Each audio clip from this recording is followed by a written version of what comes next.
If you're looking for intellectual, informed basketball takes and you want to bring in media that knows what they're talking about, look no further than Come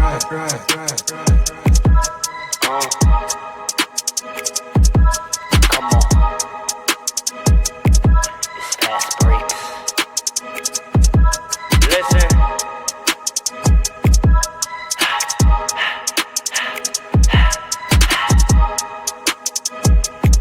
We back with another one. Fast breaks, yeah, we coming with the takes. Never early, never late, but we always push the pace, yeah. And we really study tape, y'all just view the highlights. Man, we really watching games, yeah. You just watch from the stands. We run 3-man weeks, Paul, Dre, and Allen, yeah. Way more than a fan. We got love for the game, we don't have to pretend. Got it out the mud like you get it off the glass. I'm to run the fast breaks, throw me the outlet. Yeah, we got it out the mud like you get it off the glass. Time to run the fast breaks, throw me the outlet. We on the break, it's fast breaks. We on the break, it's fast breaks. Let's go.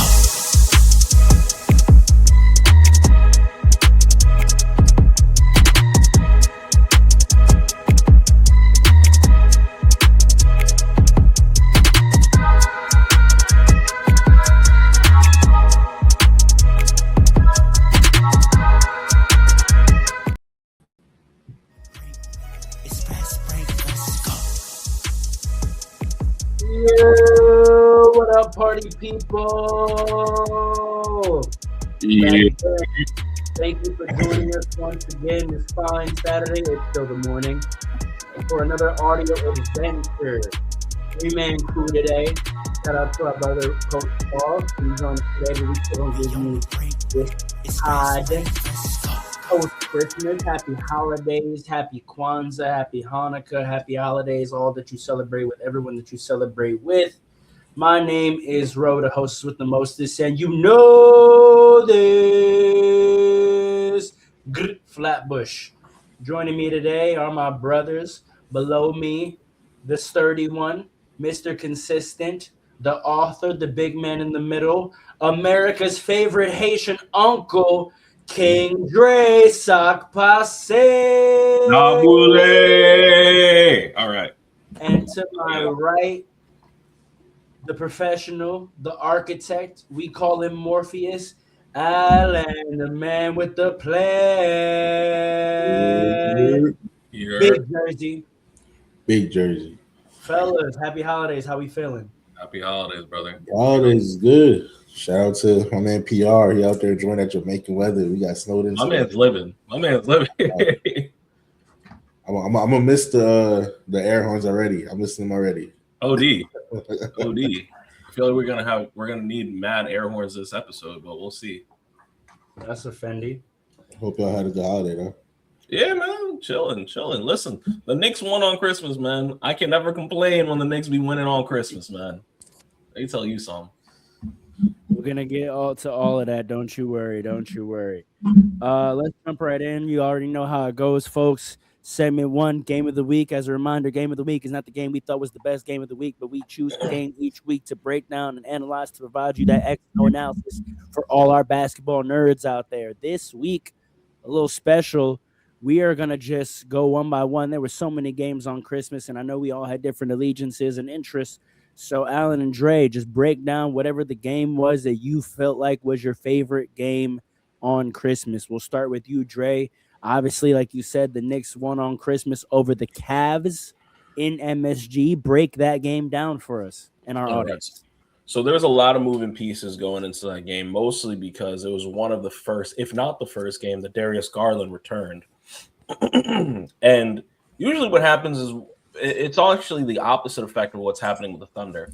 That when a central piece returns like that and they've had time without him, a significant time without that player for a couple of weeks, a couple of months, it's hard for them to readjust. But that's not what happened with Darius Garland. He came back, and they started playing phenomenally out of the jump. Like exactly from the jump, just great ball movement. Everybody's moving, balls hitting the right places. Pause. Hold on. Donovan Mitchell starts from the jump just going crazy, absolutely going crazy. I think one of the things is they put him at the primary ball handler to allow Darius Garland to be able to just come in and get shots and get a comfortable flow, which was incredibly intelligent.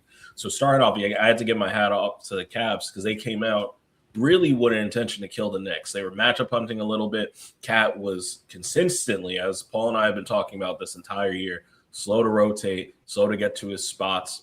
And Evan Mobley was able to get going. What's his name? Oh my God, I forgot. Jared Allen was able to get going. But the Knicks stayed consistent throughout because we had not only Jalen Brunson going crazy and consistently going crazy, but we had a lot of bench production. All right, coming from that man, Tyler Kolek. I know we talk about exciting whites in LA, but damn it, we got our own exciting white. All right. And he's the truth, man. He's going to be the one. I like the way he plays. And it's the whites are not so exciting in Los Angeles these days. Well, they're exciting in New York because let me tell you something. The way that boy plays basketball, it's just such a holistic game where you watch him and you see him just he's always doing the right thing. He's in the right spot. Okay. He's not forcing shots. He's being a disruptor on defense. He's able to make the right reads at the right time. I love the way he plays basketball. I love the way you can look at any stat line from him now that Mike Brown's playing more consistently, and you'll probably see some sort of double-digit scoring, 2 steals, 5 rebounds, 5 assists. That's exactly what I want my 6th or 7th man doing, like consistently. And it makes it so much easier. And it shows that it's easier for the Stars because in the third quarter, Josh Hart twisted his ankle. He's out. He was pivotal in the first 2 quarters to the Knicks, hitting open shots, playing great defense, also being a disruptor. He goes down. Tyler Kolek gets more minutes. He's now the 2 guard going to the 4th, and they're actually able to do a little bit better. I don't know if this is a change that the Knicks need to consider making, bringing Josh Hart back to the bench and putting Tyler Kolek in the starting position. I'm not ready to say that yet. But what I am able to see is, and I've seen it coming from the Knicks a lot this season, they are able to stick with teams. Actually, it's very similar to what the Warriors used to do. They're able to stick with teams, not really go too crazy up until the third quarter. And then by the fourth quarter, they just overload. I mean, everybody starts hitting shots. Jalen, OG, Cat, Bridges, who was not having his greatest game, not because it was bad scoring, but just because they had everybody else doing a lot, but he still played well. And that's the thing about the Knicks. When you have so many pieces that are offensive firepower, it makes us hard to beat. But also the fact I saw 2 really big things that I want to pick up on. Jalen Brunson playing great defense for his size. And by that, I mean he's not getting a bunch of steals. He's not getting a bunch of blocks. But I saw him rotating to every person on the perimeter when it was in his zone.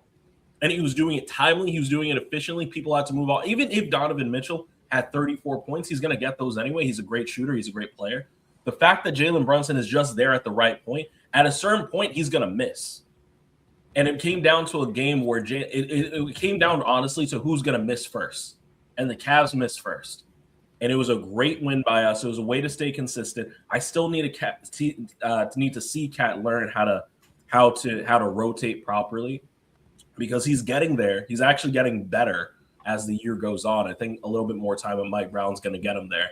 But when he's not able to rotate, there's a whole lineup that we have where we have Mitch going out there and him being able to be reserved, honestly, come off the bench for crucial defensive moments. We usually see it where guys come in for crucial offensive moments to hit a shot. But we have Mitch coming in for crucial defensive moments. The way we are playing right now, y'all, I'm telling you, it's something special to watch. Everybody's locked in. Everyone's bought in. And that's what that game showed me. Very nice. Very nice. Alan, what was your favorite game of Christmas Day? I think my favorite game was honestly the Nuggets and Minnesota game. Obviously, that went into overtime and was maybe the most exciting game. As far as the breakdown goes, man, honestly, it just goes to Jokic. Obviously, we saw his crazy. By the way, Denver won the game in overtime. The score was 138 to 142. It was a really good game for most of the time, but Denver, for most of the game, to me, was in control of it, right? It wasn't until the fourth quarter that that Minnesota caught up and tied the game, and that was really through just Anthony Edwards just shot making. He's reached a level now in his game where I consider him like dynamic. What I mean by that is he can just get to like any place on the floor he wants to and get a shot off. Whether he makes his up to him, he may not have the most efficient night, but he's gonna get his shot off. Like he's approaching that type of level of player where you can't stop him from getting from his stops. One-on-one at least, you know what I mean? When you double team him, that's a different story. But he's going to get to the spots on the floor. He's going to get a shot off, and he might make it. He might miss it. But he's been increasingly efficient this year, more so than last year. He's shooting like 40% from three, which is a jump up. And that's what happened in this fourth quarter of the game. He was able to drag them back to the fourth quarter. And they actually got the lead in overtime, but it just came down to Jokic and Murray. That was this whole game was about. Just the two-man game was unstoppable. Jokic's touch is probably the best we've seen. It's up there at least with Kyrie Irving and probably Steph Curry, I would say. But other than that, he has the best touch we've ever seen.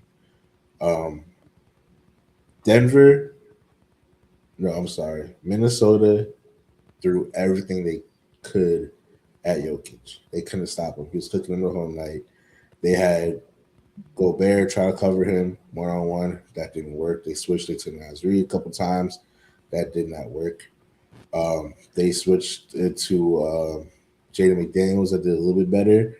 But Jokic was able to get to the middle of the floor and do his little short-range jump shot that he does. He was able to get buckets. They couldn't do anything. Against the zone, he was hooking them. Against one-on-one, he was hooking them. It was one of his better performances of the season, honestly. He's maybe ever, you said what? I said maybe ever. I don't think anyone's ever had a stat line like that. No, that's the first time for like a 50, 15, and 15. That's the first time it's ever been done. But Jokic, dare I say he's gotten better as a player again. Like he's better than last year. Again, it's like the 6th year that we can say that. 6th year in a row that we can say that. Like there's nothing you could do against that man. Like, and when Jamal Murray is playing at an all-star level like he was that game, there's nothing you could do to stop this team. They were down 3 starters, and they were still able to take care of the Minnesota Timberwolves fairly easy until they lost the lead, right? And again, like I said, on the other side with Minnesota Timberwolves, Anthony Edwards looks amazing in that game. He can get any shot he wants. He's shooting over you. There's nothing you could do. And on the other end, on the defensive end, when he finally started guarding Jamal Murray, they switched it where he was Jamal Murray's primary defender. That's when you stopped the water in Jamal Murray. So the fact that he was that good on the offensive end was very key for them in a crunch time on defensive end. Anthony Edwards is at a point where his career, we got to look at him and wonder if he's going to be the best player in the world sometime soon. The next 2 years, he might have it because he has it on both ends, which is not anything that other superstars today can really say, like any of the people in like his age range, right? So to me, that game was really just about Jokic, of course, but just a 2-man game of Jokic and Murray was really going off, and they just needed it. It wasn't so much about the X's and O's to me.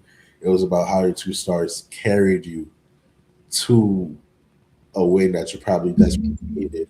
Even though you guys are doing good, but to get a win against a team like Minnesota when you're down 3 superstars on Christmas Day, I think is an amazing feat. I think it's an amazing confidence builder for you and your team, especially Jamal Murray, who's been balling out the last couple of weeks. It's something that you need. And that's something that, again, the championship team is kind of made of. So they were able to do a great game. And I have no other notes other than that. It was just an amazing performance for Jokic. It was probably the best one of the season. Maybe of his career, because he shot 71%. Can I ask just one follow-up question? Mm-hmm. Because if I'm not wrong, Anthony Edwards got ejected in overtime, right? Yeah, I think that the technical he got, yeah. Yeah. What's he think?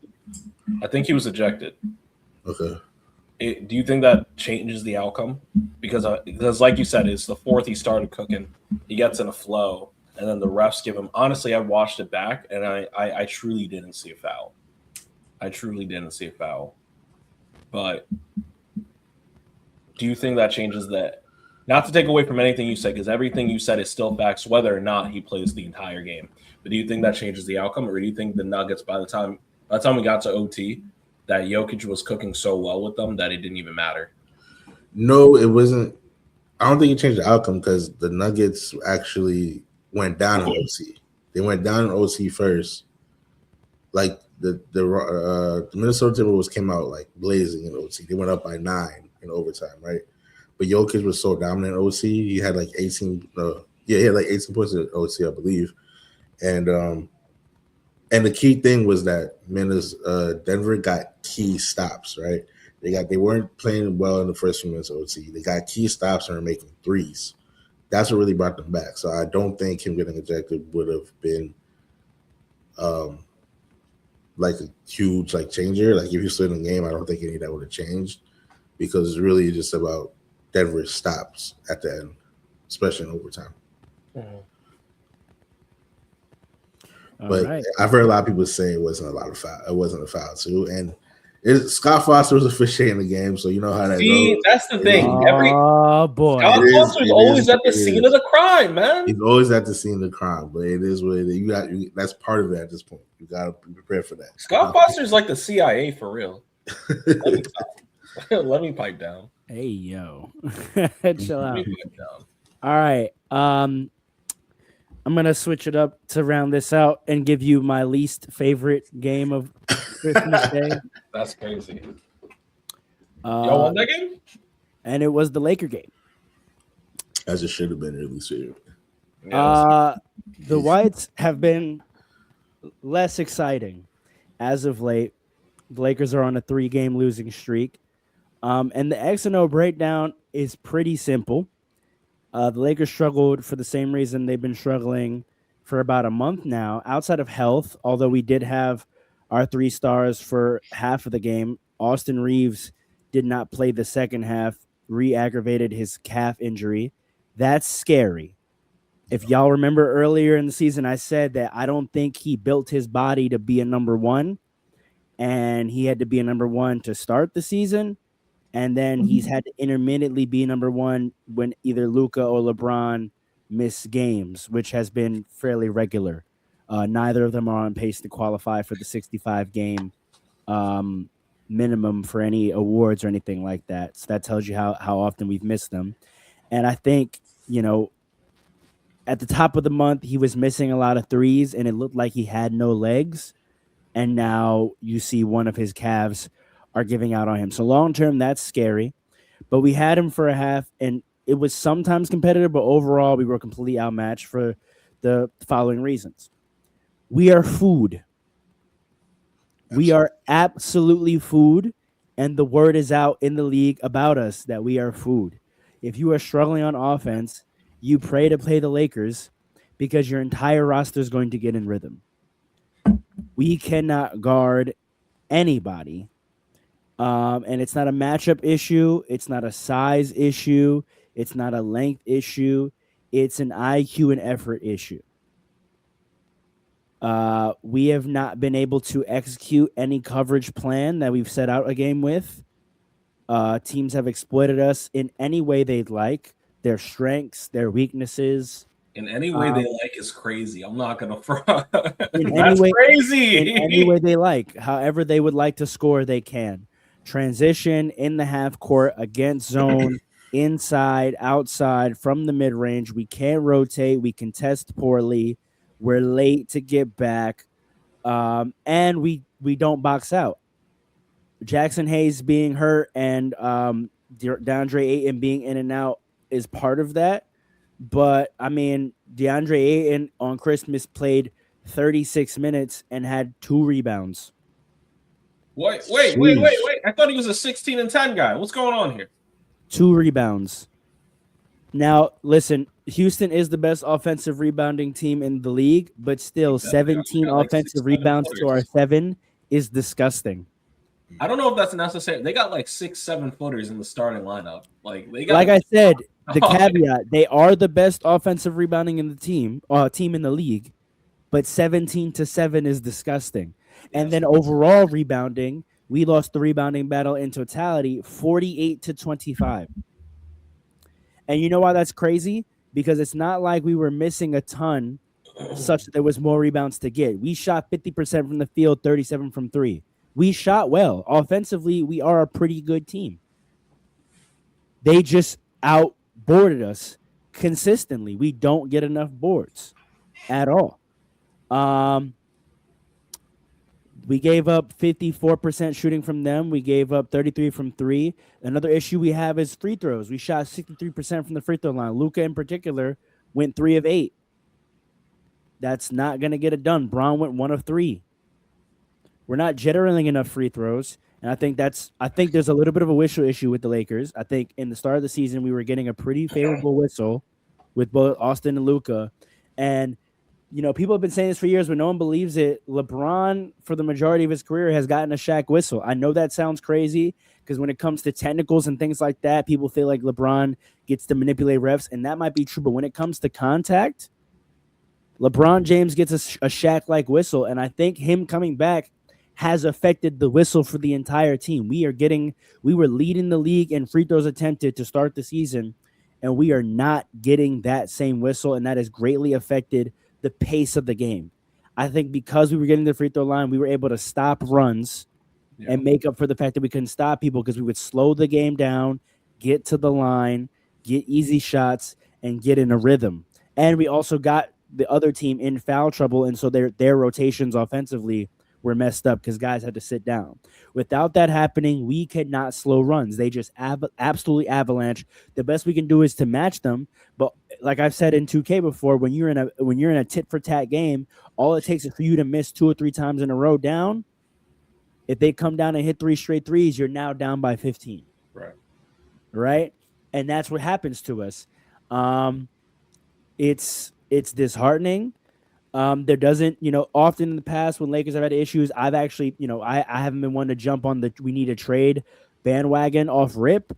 I've always thought that there were internal solutions. Certain guys need to play more. Certain lineups need to play more together. I don't see that. I don't see an internal solution in here. There's, we've put Jared Vanderbilt back into the lineup for defensive. That's had no effect. He's even been a 3-and-D guy. He had 3 threes on Christmas. In any other Laker year, if Jared Vanderbilt plays 27 minutes and gives you 3 threes, you would assume the Lakers win by 12. Mm-hmm. But it's having no impact because it's an entire team issue. I mean, gosh, 26 for Durant, 25 for Jabari Smith Jr., 24 for Şengün, 23 for Tari Eason, 26 for Alman Thompson. Sorry, no. Like you can't win when everyone in the top 6 is in double digits. Reed Shepherd only played 20 minutes. He had 13 points. Reed Shepherd's a dog. I gotta always say that. I know. I got mad love for Reed Shepherd. It's not even a game where he had high usage or minutes because Alman Thompson was 12 of 19 from the floor. Yeah. All layups. Yeah. All layups. That's the other side about the Rockets, though, and that's why I know what you're saying about the flow with the Lakers. If you want everybody to be in rhythm, play against them. But the thing is, the Rockets are getting to the point. Like, if you give them another month or so, and they figure out this rotation, and Alman Thompson really learns how to be like just a playmaker inside what Ben Simmons was supposed to be, high key, they are actually unstoppable. Look. All credit to the Houston Rockets. I didn't expect a blowout, but I expected a good game, a classic KD LeBron matchup game. I'm not saying that we should have blown them out, but a month ago, the idea of us not even being able to hang with Houston would have been laughable. Yeah. So the more thing that I'm analyzing from this is that the Lakers have had a significant regression because if we had lost the game but it was close, I would have been like, hey, good fought game. This is a good team. There's no the only time we had looked like this was against the Thunder.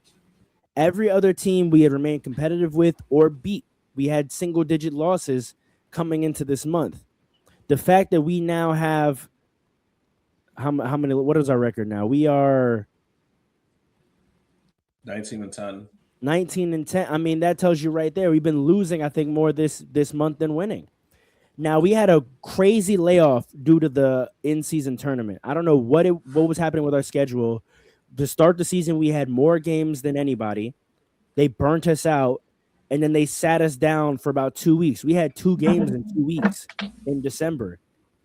So I don't know if it's, a lack of rhythm defensively from the fact that we weren't playing. I don't know if it's LeBron coming back, messing up the rotations. Of course, all the narratives are, oh, LeBron ruined the chemistry out of all that good stuff. I don't really think that's the issue. Something is going on where our attention to detail and our, for lack of a better term, level of locked in isn't there.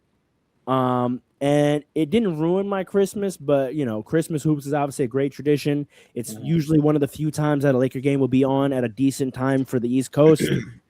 We had the 8:00 game. My wife made a beautiful dinner and tried to cook it early so I could sit down and watch this game. And I sat there and watched us take B to A. I mean, look. Here's the big side of it. Like, and this is where the LeBron narrative gets a little played out, because LeBron, for whatever else, he shot nearly 50% from the field, 53% from the field. He had 2 steals. He had 1 block. He's coming off an injury, and he's showing effort. Your 2 best players actually were your best defensive players in that game. Yep. After JJ Redick called them out in a practice and said, I need more from you. It's not an individual. It's really not. I know a lot of times in NBA narrative and basketball talk, we want to figure out the who of it, but it's not an individual issue. There, as a team, your team identity our cohesiveness has eradicated on the defensive end. We are completely disjointed and disconnected on the defense. There's no trust. There's no understanding of where people are supposed to be or what we're supposed to do. Again, JJ Redick has said in the post-game pressers about there clearly being guys that are going out there not knowing what coverage we're in.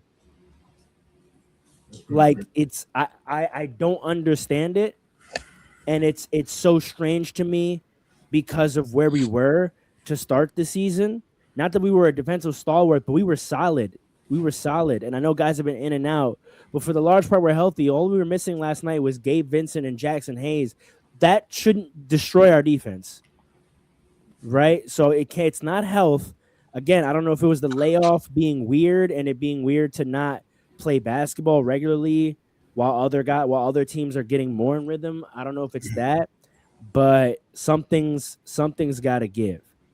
I mean, do you think, this is a quick question, do you think LeBron is giving you all that you need on the defensive end? I know you said the same thing, but do you think LeBron is giving you everything you need? I think he's giving us what he has. He's got about 30% of Braun for all left. That's what's going on here. He's got all my MHA fans, you're going to get that reference, but he's really got about 30%. He's holding on to embers right now. All right. And somebody's got to take the reins from him. I think he's giving you all everything he's got left. And it's time. I mean, so look, right now he does have the worst defensive rating on the team. Right. To be clear. Right? But Luka's about a middle of the pack. I don't know. No, I'm reading this backwards. Sorry. Is that accurate?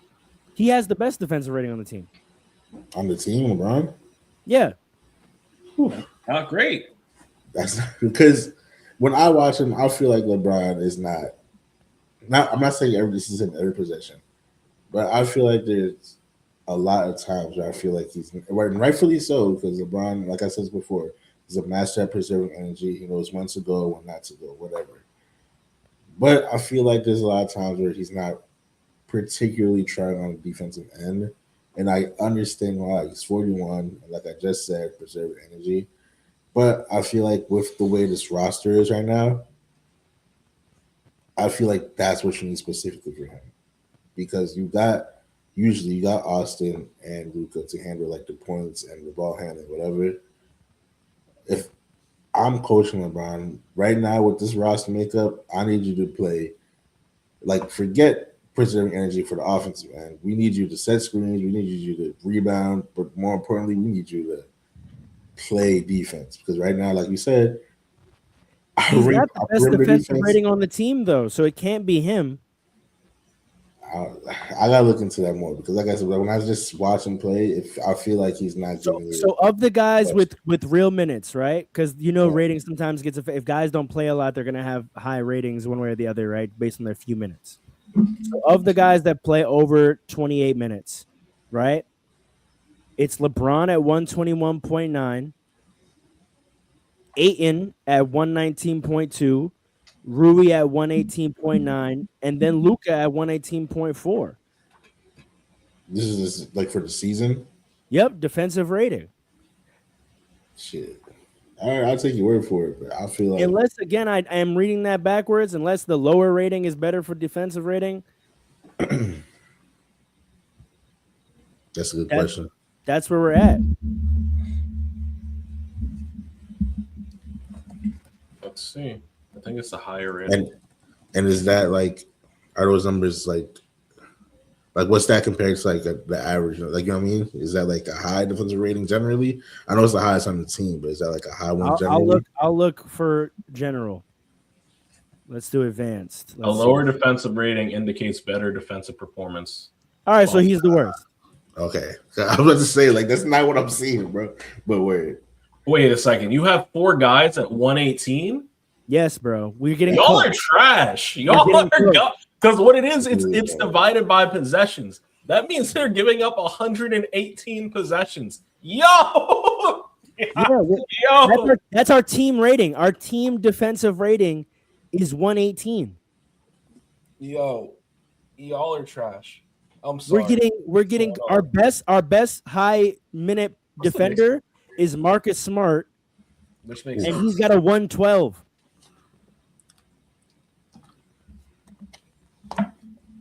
Yeah, that's tough. This is why JJ Redick was mad as hell at that press conference. I could see. We're food. We cannot guard. Now the interesting thing is the offset, right? So Luka's at a 118 defense, but he's at a 120 offense. So you could call that, a clear. Yeah. Austin is at a 114 defense, 118 offense. Okay, clear. DeAndre Ayton's at a 119 defense, 118 offense. Rui, 117 to 118. Right? LeBron, he's at a 115 offense, 121 defense. He's a net negative. Yeah. That's wild to me. And his net rating is a negative 6.8.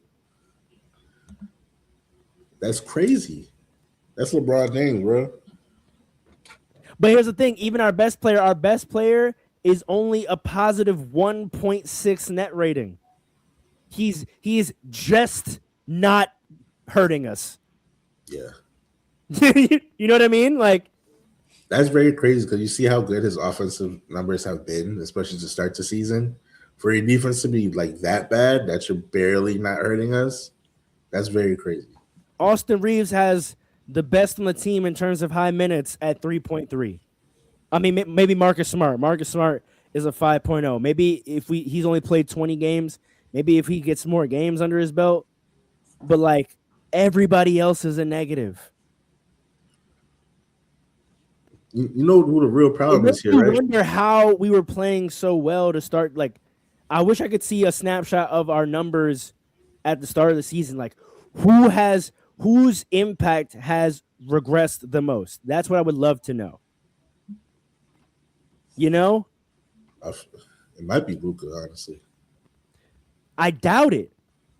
Because I doubt his offensive rating was much higher than a 120. And maybe his defensive rating was a little lower, but like, I mean, like you said, you guys wanted to know what the average was. If we go to the leaderboard, let's see. The highest offensive ratings of someone that actually matters and plays decent minutes, I think this is quite obvious. It's Jokic at a 127. In fact, it's Denver. The top 5 players that play real minutes are all Denver players. Yeah. Amazing. Top 6 actually. Amazing. And then after that it's Brunson with a 116. Incredible.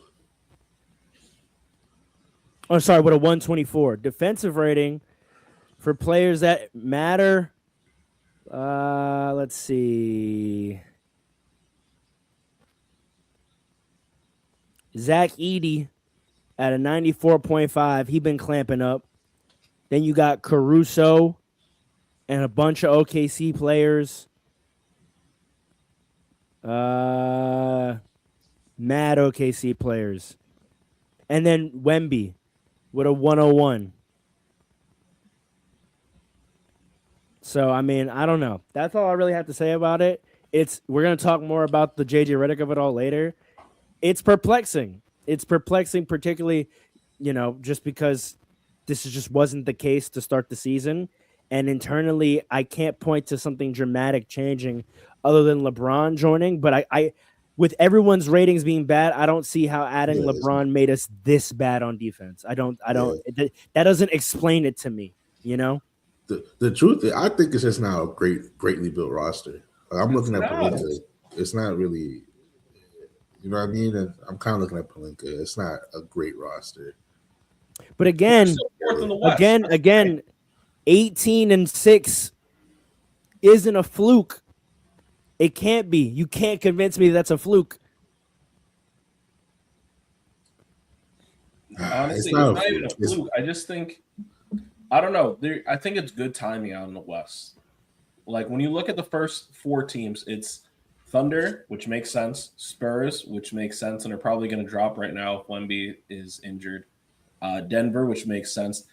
LA, which I'll put a button on, and then it's Minnesota, Houston. It's like the next middling teams. Everyone down is kind of trash. So it's like, who else can it be? You got 18-6. I'm not going to fault you, but you're 18-6 because the rest of the West is kind of garbage. That's true. And I don't mean to be mean about it, but like I said, Houston's starting to figure it out. For context, they're number 6 and they're 18-10. You're number 4 and you're 19-10. They might surpass you in 1 to 2 games. This is what I'm saying. So I don't know. At a certain point, we got to start pointing the finger at JJ Redick too. We'll talk about it, but I think this comment is clear. There is no. Who would be the captain of the defense on this team? It's supposed to be DeAndre Ayton, but he's trash. No, it's not. That's never been his role. There is not one captain. I guess Marcus Smart by default, but off the bench, nah. That's what I'm saying. Like off the floor, there is no captain of defense. That's a good point. All right. They have no leader whatsoever. Y'all know what? Just to answer that question, I don't know if it's a fluke. I would have to look back at, for the listeners, someone commented if I think the Lakers season is a fluke. I don't know if it's a fluke. I wouldn't say it's a fluke because that's a good chunk, but I would like to look at who they beat in the schedule and how many close games it was. I mean, it was a good amount of trash, but we beat some decent teams. Right, I'm sure y'all did. Like the other thing I would look at is close games, because when you got close games, when you got Austin Reeves and Luka, I'm taking Austin Reeves and Luka against most. We beat Minnesota very well. We beat Minnesota very well twice. We beat Minnesota twice. We beat San Antonio. We beat Toronto. And then the rest were trash.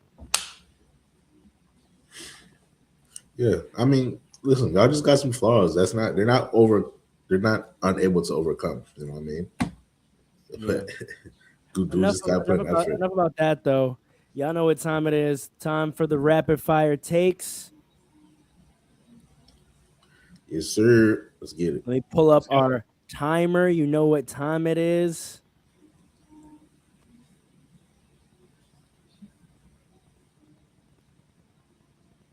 Where is the timer? Technical difficulties. Here we go. Now I got it. Here we go.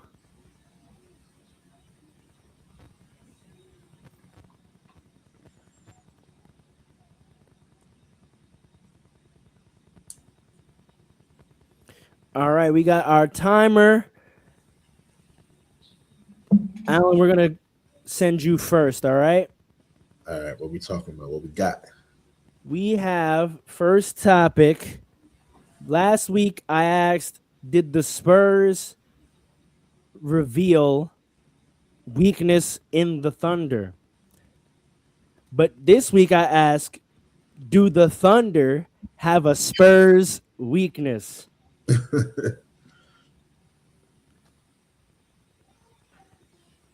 So you have 60 seconds.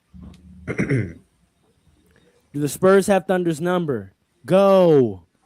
All right.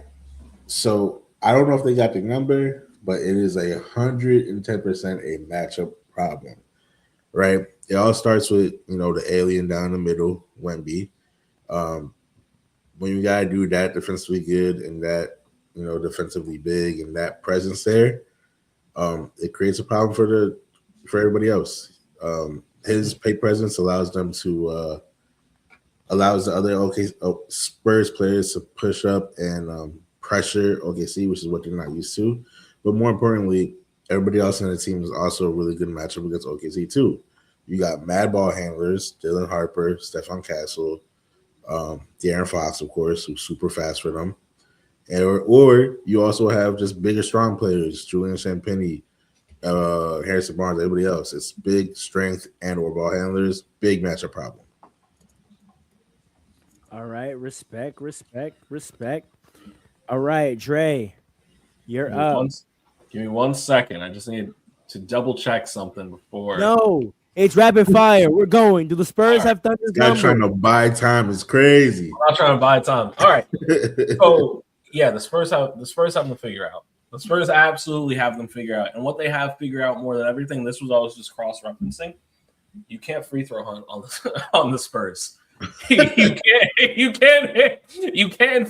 can't fake that because no one's gonna look at you and be like, Wemby put. No, he didn't. He blocked the shit out of you. That's what happened. You can't do this on this team. You're not getting 45 free throws on this team. All right, you're gonna get 25, and you're gonna be happy about it. Guys are gonna have to go make shots. That's what's gonna happen. Guys are gonna have to go make some shots. And if you don't make some shots on a team like this, it's not gonna work. The Spurs are dangerous. I was saying it from our very first episode. The Spurs are dangerous. Wemby is coming off the bench, averaging 19 or he came off the bench and had 19 and 11.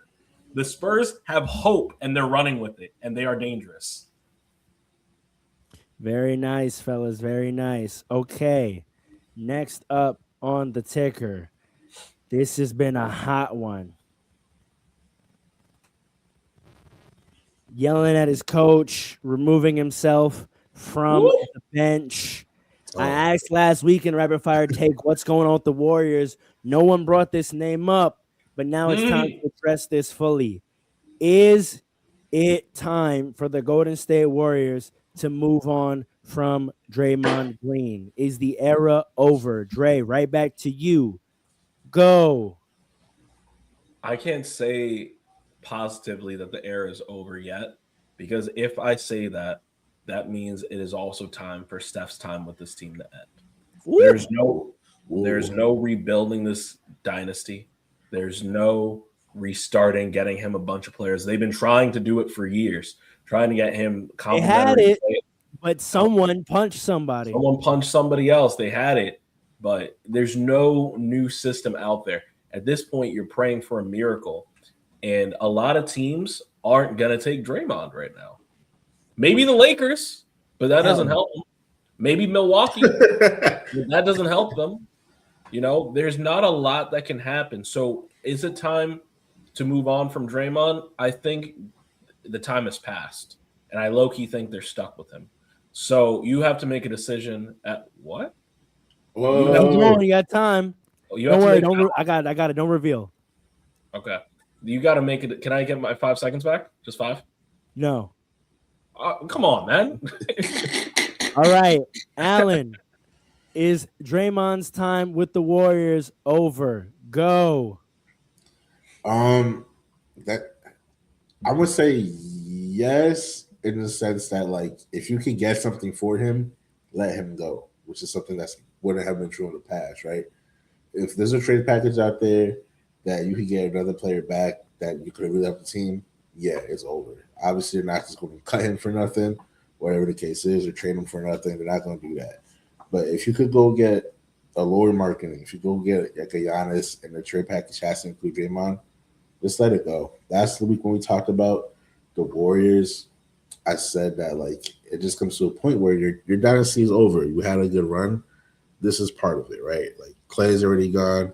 The next step might be Draymond. You only have a couple years left with Steph Curry competing at this level, because although he will forever be nice, there's going to come a point where he's just going to retire. So you want to maximize that. The dynasty is over, but you can still like build around Curry still. So cut him loose. All right. If you need now, to. This is a topic of hate, right? And I just feel like if we're gonna hate and we're gonna declare that it's over for something, it just wouldn't feel right without having our brother comment on it. So, specifically for this topic to come provide some hate, ladies and gentlemen, Fastbreaks family.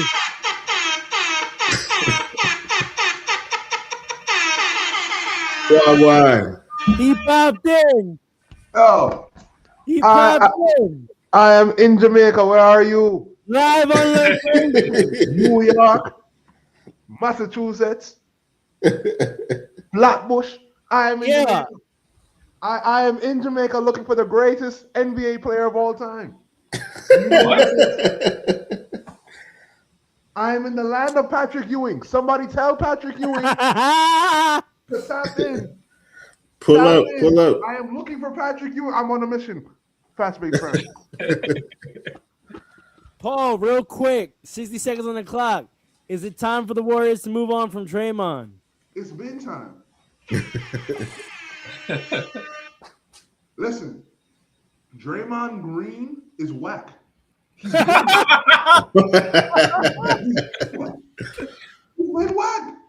Listen, all he has to do is hit open three, and he's gonna help their offense so much. And he refuses to do that consistently. Yeah. He's not. Listen. It started. The downfall of Draymond Green started when he was the biggest reason why he got KD, and then he ran KD away. Yeah. And then he continued with Jordan Poole, and then it just been downhill from there. Listen, it's crazy too. This is gonna sound really bad. If his time with the Warriors is done, his time in the NBA might be done. That's a fact. Yeah, you're not lying. Big fact. Because nobody wants that type of player right now on their team. You got to contribute to the offense. What KD say? You got to get a bucket. Go get a bucket. Oh, we're going to discuss that. I didn't want to do it today without a full pen of all four of us, but next week when you're back, we're going to have that talk. I have that clip saved up. We're going to have that conversation. Tune in next week for the debate of the week. Y'all, I'm telling you, it's going to be lit. All right. Next one. I said we would come back to it. Y'all tell me, JJ Redick been calling his team out publicly 3 press conferences in a row, saying he said that today at practice was going to be uncomfortable. Luka Doncic said, as it should be, backing his head coach. I didn't even peep what LeBron said after Christmas because I already knew what LeBron was going to be on, and I was like, I don't need to hear that. I don't need to hear what he's about to be on in this post presser, but.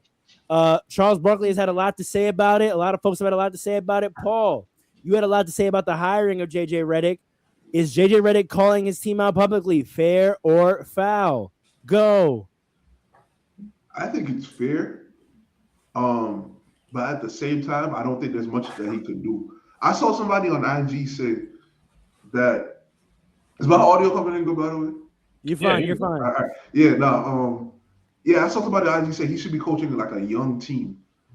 And low-key, I agree with that because that type of mentality, that type of energy, that type of coaching is very Tibbs-like, and it works with young players because it's a development style. Like you're holding young players up to a certain standard, whereas a coach for a veteran team is more so a management type of situation.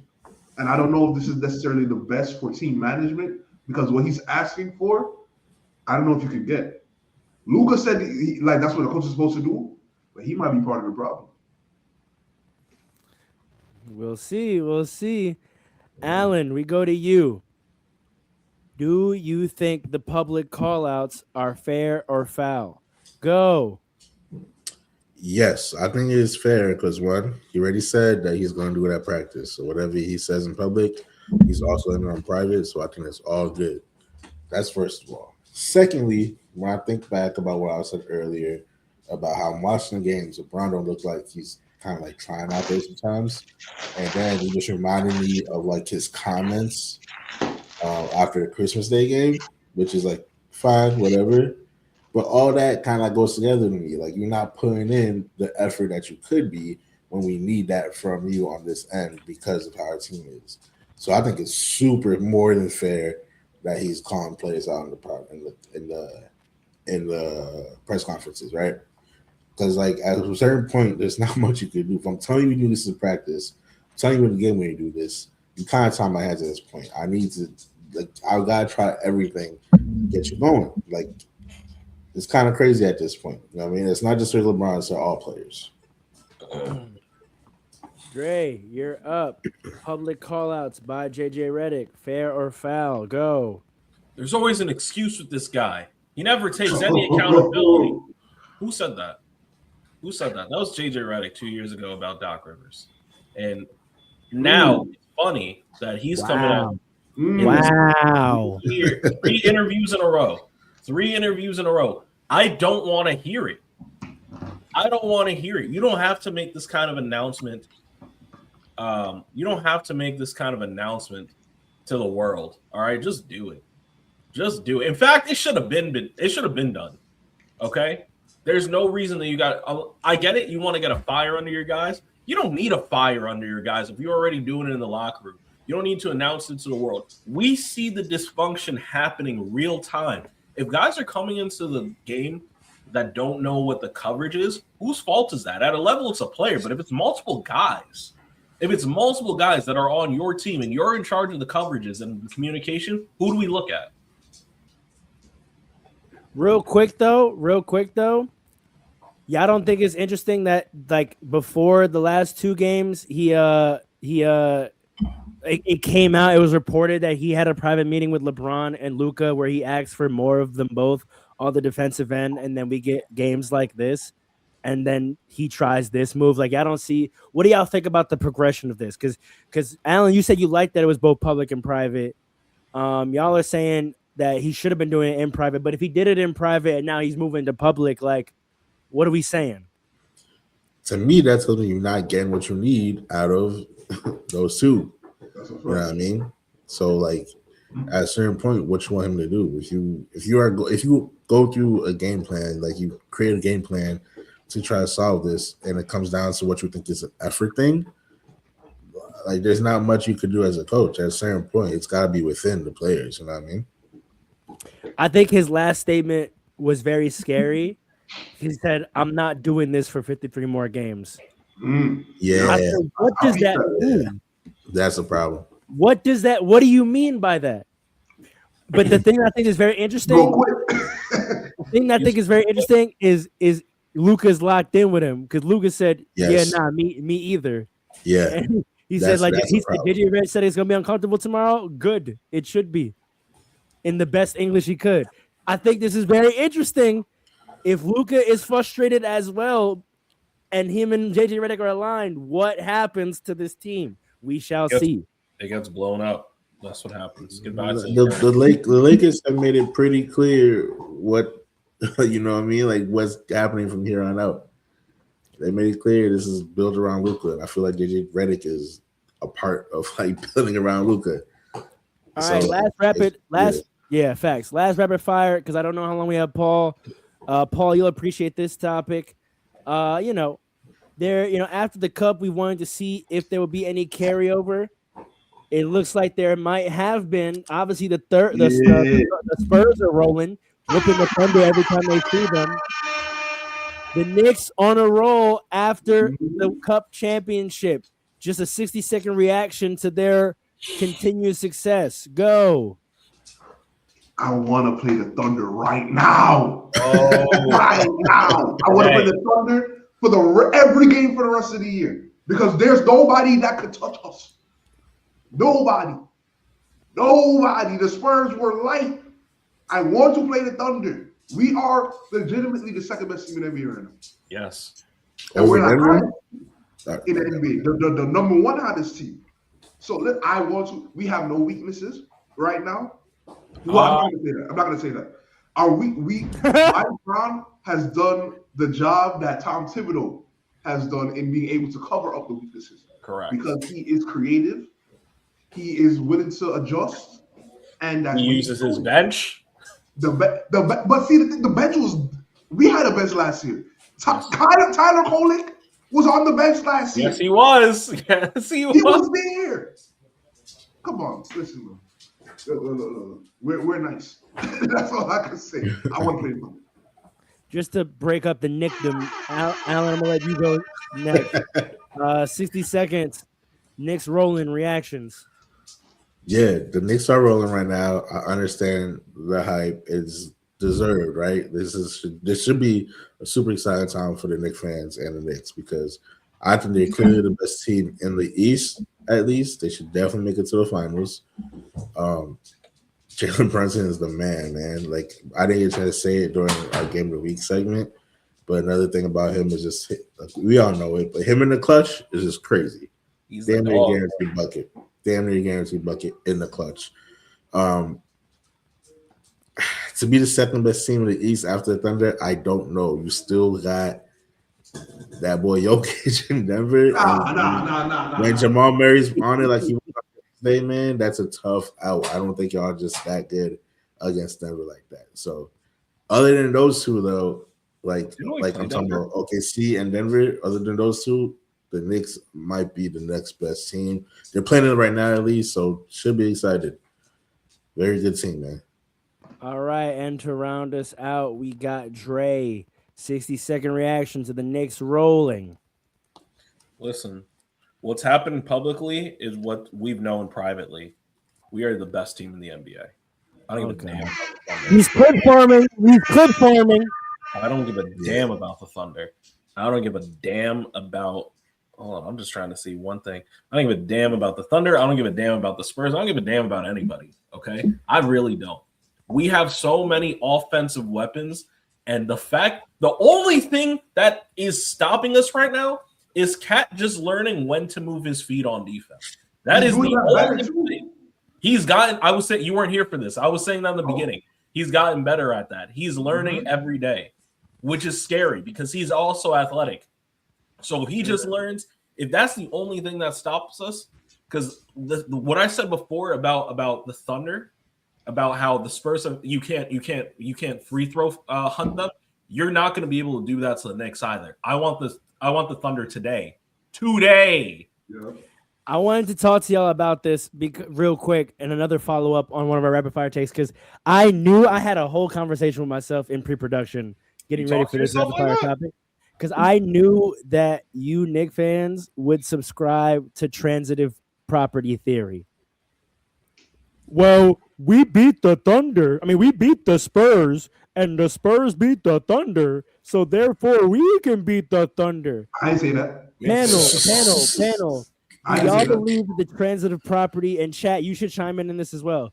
Do y'all believe the transitive property applies to basketball? If A is greater than B and B is greater than C, A must be greater than C. Do y'all believe that that's how it works? No, because of matchups. Yeah, matchups is a thing. So I think the Spurs is a bad matchup with the Thunder. So then tell me why you believe you guys match up. What did I say? This is your platform, brother. No, but you say you're saying Knicks. What did I say? I said the Thunder. How about you just say it because you're live? You said what?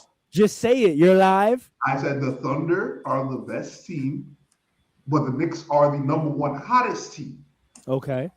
All right. I didn't say what Andre said. I'm still gonna give respect to the team that went 20-1 to start the year or something like that. All right. That's why I want to play them. I want to play them to see how we match up with them. Because if we could beat, there's nobody in the East that can touch us. Right? Detroit has something to say. They're 2 Detroit games gotta- over because of injury. I don't care about that. When do y'all play? Because that's must-see TV. It That's is. That's a fact. It absolutely is. I'm looking that up because whatever week that is, that's our game of the week Game of the week, for that's a fact. I'll tell sure. you right now. Gotta They just be, have their gotta be. schedule up. That's a fact. But the Knicks, We play January 5th, by the way.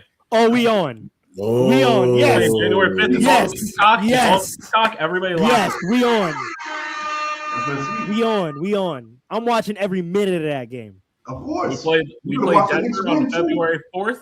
We play Detroit again on February 6th. Nah, I just want this. I want the next most recent. They're rolling. They won the cup.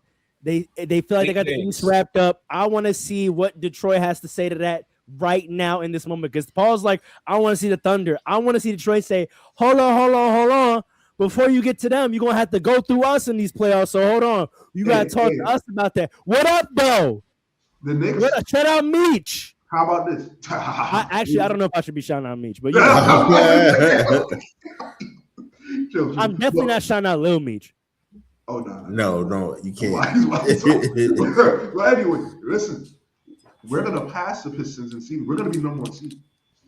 I want to see. You know what? If the NBA gods have it for us, by the time y'all play on the 5th, like the standings would work out that game is for first. I want to see it. Yeah. I want to see it. That's a fact. But no. See, I want to see how we match because there's nobody in the East, in my opinion, for the Knicks. The West, we don't play the West a lot. So I have full confidence. Last year I said we were going to the finals. And we should have if it was for Tibbs. You see what we have on our Pablo bench. Torre down here. Pablo Torre. We got Pablo Torre in the comments over here. Wait, you know Yeah. he was lurking, by the way. He confirmed on the Joe Budden podcast that he is lurking with the Knicks Oh, yeah? situation. Yeah, all right, keep looking. Anyway, listen, but there's nobody in the East, in my opinion. I want to see how we match up with the West. And the Nuggets, as far as the Nuggets go, Y'all see how Kate's going back to moving now? last year, we played the Nuggets very well because of who we have. Cat plays Jokic well. Mitch plays Jokic well. So he's the Cat was a part of the team that dethroned the defending champion Nuggets. Yes. So, But but he here's was the one that was guarding Jokic. It that's wasn't, a fact. it was Y'all Woody. see how Cade's moving though, right? I don't care. You see how Brunson's moving? That's Cage what I make- care. You see how Cage- listen, any Hold player you talk about, on. you Wait, have real to quick. talk- Let me just hate real quick. Cade's making an MVP push, 1, Jalen is too. and then 2. Tell me how Nike gave Cade a signature shoe before Brunson in New York City. Because they messed up. Because it's the Knicks. And I keep saying, listen, you know why I'm so happy the Knicks are this good right now? They gave Sabrina's about to have her 4th shoe with Nike before Brunson gets 1. Listen to me. The New York Knicks, right? We've been saying this for years as fans. There is a Knicks for clicks thing in the media. There are a lot of Knicks haters in the media. And we look crazy saying that when we were bad. But we see it now. What did that guy on IG say? Everybody's better than Jalen Brunson until they gotta be better than Jalen Brunson. That's a fact. I'm waiting for that game. Why don't you That's tell a bar, Nike that's a that? bar. Why don't That's you a bar, that's tell a bar. Nike that? I'm not gonna lie. You said what? Why don't you tell Nike that? I just think from a business standpoint, it's interesting that Cade is getting a shoe before him and Sabrina's going on her 4th shoe before him. Because the In the media same doesn't city. like the Knicks. The media What does that have to do with doesn't what does that have to do with like- Nike? What does that have to do with Nike? Their company. Because Nike's gonna go with who's the hotter player and who the media is hyping up and who the players recognize the most and all of that. Do you know Jalen Brunson is playing like Curry with a mid-range game right now? You see the shots he's taking? Yes. Cade is not playing better than Jalen Brunson. Yes. He's not. He's not. No. What he's just You saying. can't sit there objectively and tell me Cade's playing better. Cade is killing, man. I'm not saying better, I but gotta look it up. Jalen had like 15 and 8. I gotta 8 look it assists up. for 50 points. That's Jalen Brunson we're talking about. Assists? Come on, man. I'm telling you. And I was saying this before too. Brunson's averaging 29, 3, and I'll round to 7 on 48% from the field. Cade's giving you 27, 6, and 10 on 46%. That's close. What's the 3-point? What's the 3-point percentage? I'm just saying that's close. No, see, I'll say this: Jalen Brunson didn't start off the year that great. Cade, the Pistons came in hot, but if you look at like from November 27th to today, right? Jalen Brunson is playing out of his mind, and the Pistons are losing games here and there, but more so than the Knicks. The games that the Knicks have lost, we've had like 3 starters out. Like we're only losing games when we're resting players. And not 1 or 2, like 3, 4. Like we beat the Pacers when we were resting 2 other starters, and Jalen Brunson hit the game-winning shot on them. Or we just came off of like, what was the game? I think we lost a game or 2 ago, and we just came off of like a 4-game away team like trip Because of the cup. Yeah, so it's We like, didn't get any rest. And like- we were resting players in that. Listen, man. like- They have nothing for the Knicks, man. Nobody has anything for the Knicks. I know it's easy to be like when you're at 100%, we'll see everything, but a Knicks 100%. I'll take an 85% Knicks team over everybody but the Thunder, and I'll take 100% Knicks team over everybody. Yo, remember how I said we also gonna have a debate about like what happened to the 20 and 10 point guards, and that when we have the Forever and Feet Kevin Durant debate next week, and we talk about this, I might have to revise because I look at Cade's numbers. Yeah, he might be in there. 29 and 17, 23 and 14, 14 and 9, 22 and 10, 22, 10 and 10, 29, 9 and 10, 32 and 10. Cade's low-key bringing back the 20 and 10 point guard in the NBA, bro. I understand what Brunson is doing. 34 points versus the Cavs, 47 versus Miami, 22 versus Fit. Like, I get it. I get it. But it's like, I don't know. They got the higher seed, and Cade's looking like a prime Chris Paul at 6'6". But, I'm not so impressed with that because we saw it with Hallie last year, man. Like, you're always saying that. Cade's a young enough player where last year is a whole different player, bro. Yeah. Wait, say it again? Cade is young enough where last year is an entirely different player. No, I hear you. I'm just saying the whole thing about 20 and 10 players being gone, I don't know if I've ever agreed with that. I don't know if I agree with that right now. I did research. When we talk about it next week, I'm going to set up. I did research. They disappeared. I don't know that when did they disappear? Because Russell Westbrook was holding down for years. About 2014. Correct. Dre, when I tell you I really prepped for this debate, do you understand in that time frame, Russell Westbrook averaged a triple-double for 4 years? I really prepared for this debate. Russell Westbrook was the sole point guard doing it. Prior to that, every year there was 2 to 4 players doing it. So for me, that means it disappeared. We will talk about it next week. Maybe you should do the research and go through the points and assist stats for the last 15 years like I did. I will do that. I will do that. I just want to be clear because when we're saying disappeared, I mean, as long as there's one guy, it's not. No, that I disagree. As long as there's one guy does not mean that it still exists. When prior to 2014, for the prior 7 years, there was at least 2 to 4. To be a top 3 point guard in the NBA prior to 2014, you were a 20 and 10 guy. Can I ask a question? Are you doing a strict 20-10? No. Okay, so I need the parameters here. I did between 18 to 20 plus, and 9 plus assists. Okay. I don't think that number is all right. Let me look into it. I'm gonna actually look into it because I don't think you're correct. Brother, I sat there 2010, 2011 regular seasons, points, assists, 2011, 2012. I sat there for an hour and clicked through every season from this season back to 2007, 2008 when Chris Paul got drafted. Okay. Sorry, no. Chris Paul's first MVP qualifying year. But we'll get to that. Okay. Now it's time for this week's debate, which should be quick and lighthearted, but I think interesting and topical. Does Christmas Day hoops hit like it used to? No. That's a you see, okay. I love this topic. Okay. It works for it was great for me and for Paul, but overall, no. And see, that's the next thing too. That's a good point, Andre. The Knicks are the most exciting team in the NBA, and they've been the most exciting team for the last 5 years. All our games, all our big games are close. They're tight. We play physical. It's like a movie every time you watch the Knicks. Even when all we had was R.J. Barrett and Julius Randle. How did this turn into a Knicks conversation? Yeah, I'm saying. No. We're the highlight of Christmas Day. No. I said this Christmas hoops hit like it used to. No, you can't do this anymore, bro. The Knicks are the NBA right now. The Knicks are the hottest team. Right. The Knicks are the hottest team in the NBA right now. Knicks, Thunder, Go crazy. Nuggets.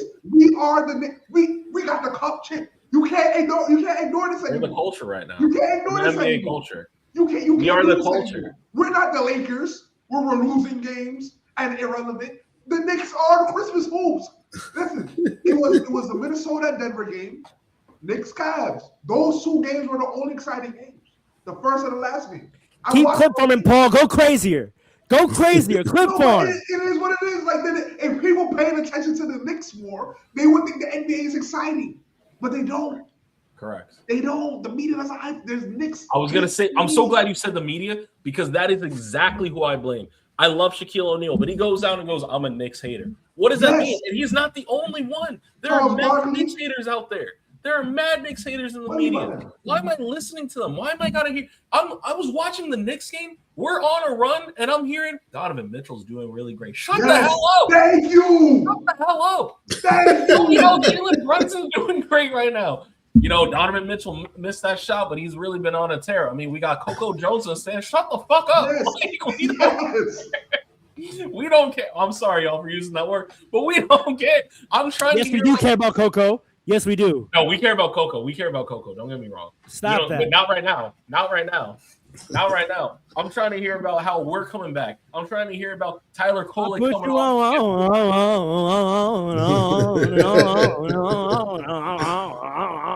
You ever hear a run like that in your life?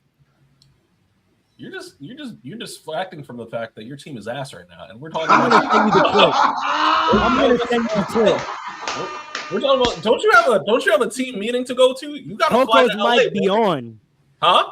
Coco's mic be on, brother. Okay, I don't care. It do be on for sure. You can tell me all about that on the next game. You can tell me all that on the post interview when her and Donovan talk about their engagement and all that stuff. The Knicks are in the middle of a run, and I'm hearing about how Darius Garland has really fit back into the team. Shut up. How great he is. Yeah. How great he is. Yeah.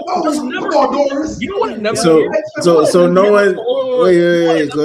So no one ever says nothing good about the Knicks. It's never praised. Everybody saying y'all don't hear.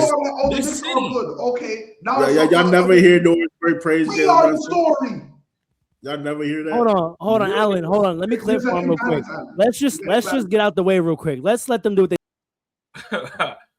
I like this. No. I like this. Let me tell you. That's all I have to say already. Let me tell. I'm not done. I'm not ever. Whoa. Let me tell you something. All right. I'm so tired of all this anti-Knicks refereeing. I'm tired of all this anti-Knicks media. I'm tired of everyone, oh, they're the hottest team. What are they going to do? The Pistons, the Raptors. Oh, I was hearing about the Heat. They're coming up. Shut the hell up. Let me tell you something. We are playing the most exciting brand of basketball because we're playing dynasty level basketball, right? And this is why Paul and I are like, we want to play the Thunder because they're the only team we consider our equals. I don't even know if I consider them that. I think the Thunder, I think the biggest thing with the Thunder, I was going to say it earlier, the same way you can't free throw hunt the Spurs, when we have Mitch out there, you can't free throw hunt us. I don't know that the Spurs are going to be able to, that the Thunder are going to be able to beat us that way. I don't think they're going to be. And also, the Thunder are getting exposed, by the way. I don't know if y'all have been paying attention to this. Not just with the Spurs, but they're getting exposed for the way Lou Dort be. All right, you're not clip farming enough for me. You talking about other teams? I gave you a whole floor. I gave you what you begged for. You always begged for this. I'm talking about basketball. You and Paul, and this is why I know y'all not ready for big time because you and Paul all the time beg to talk about the Knicks. I just clean out. I just cleared out and gave y'all a banner and the whole floor, and you start talking about the Thunder. So don't ever act like we don't give you space to talk about the Knicks ever again. Who said anything like that? I'm trying to tell you something. We need to talk every time we talk about the Knicks. We need to talk about the Thunder because that's who we're facing in the finals. No. Y'all are done now. Y'all are done now. Y'all ruined your opportunity. Allen, do Christmas hoops hit like that anymore? Hell no. Nah, they don't. I remember as a kid, like the Christmas Day games used to feel like more so like an event. Right. And part of it could be like, we're just getting older now, like the magic of Christmas, yada, yada, yada. Right. But it used to be like a specific like event every year. Like even like the point where like the jerseys were different. You know what I mean? The NBA don't do that no more.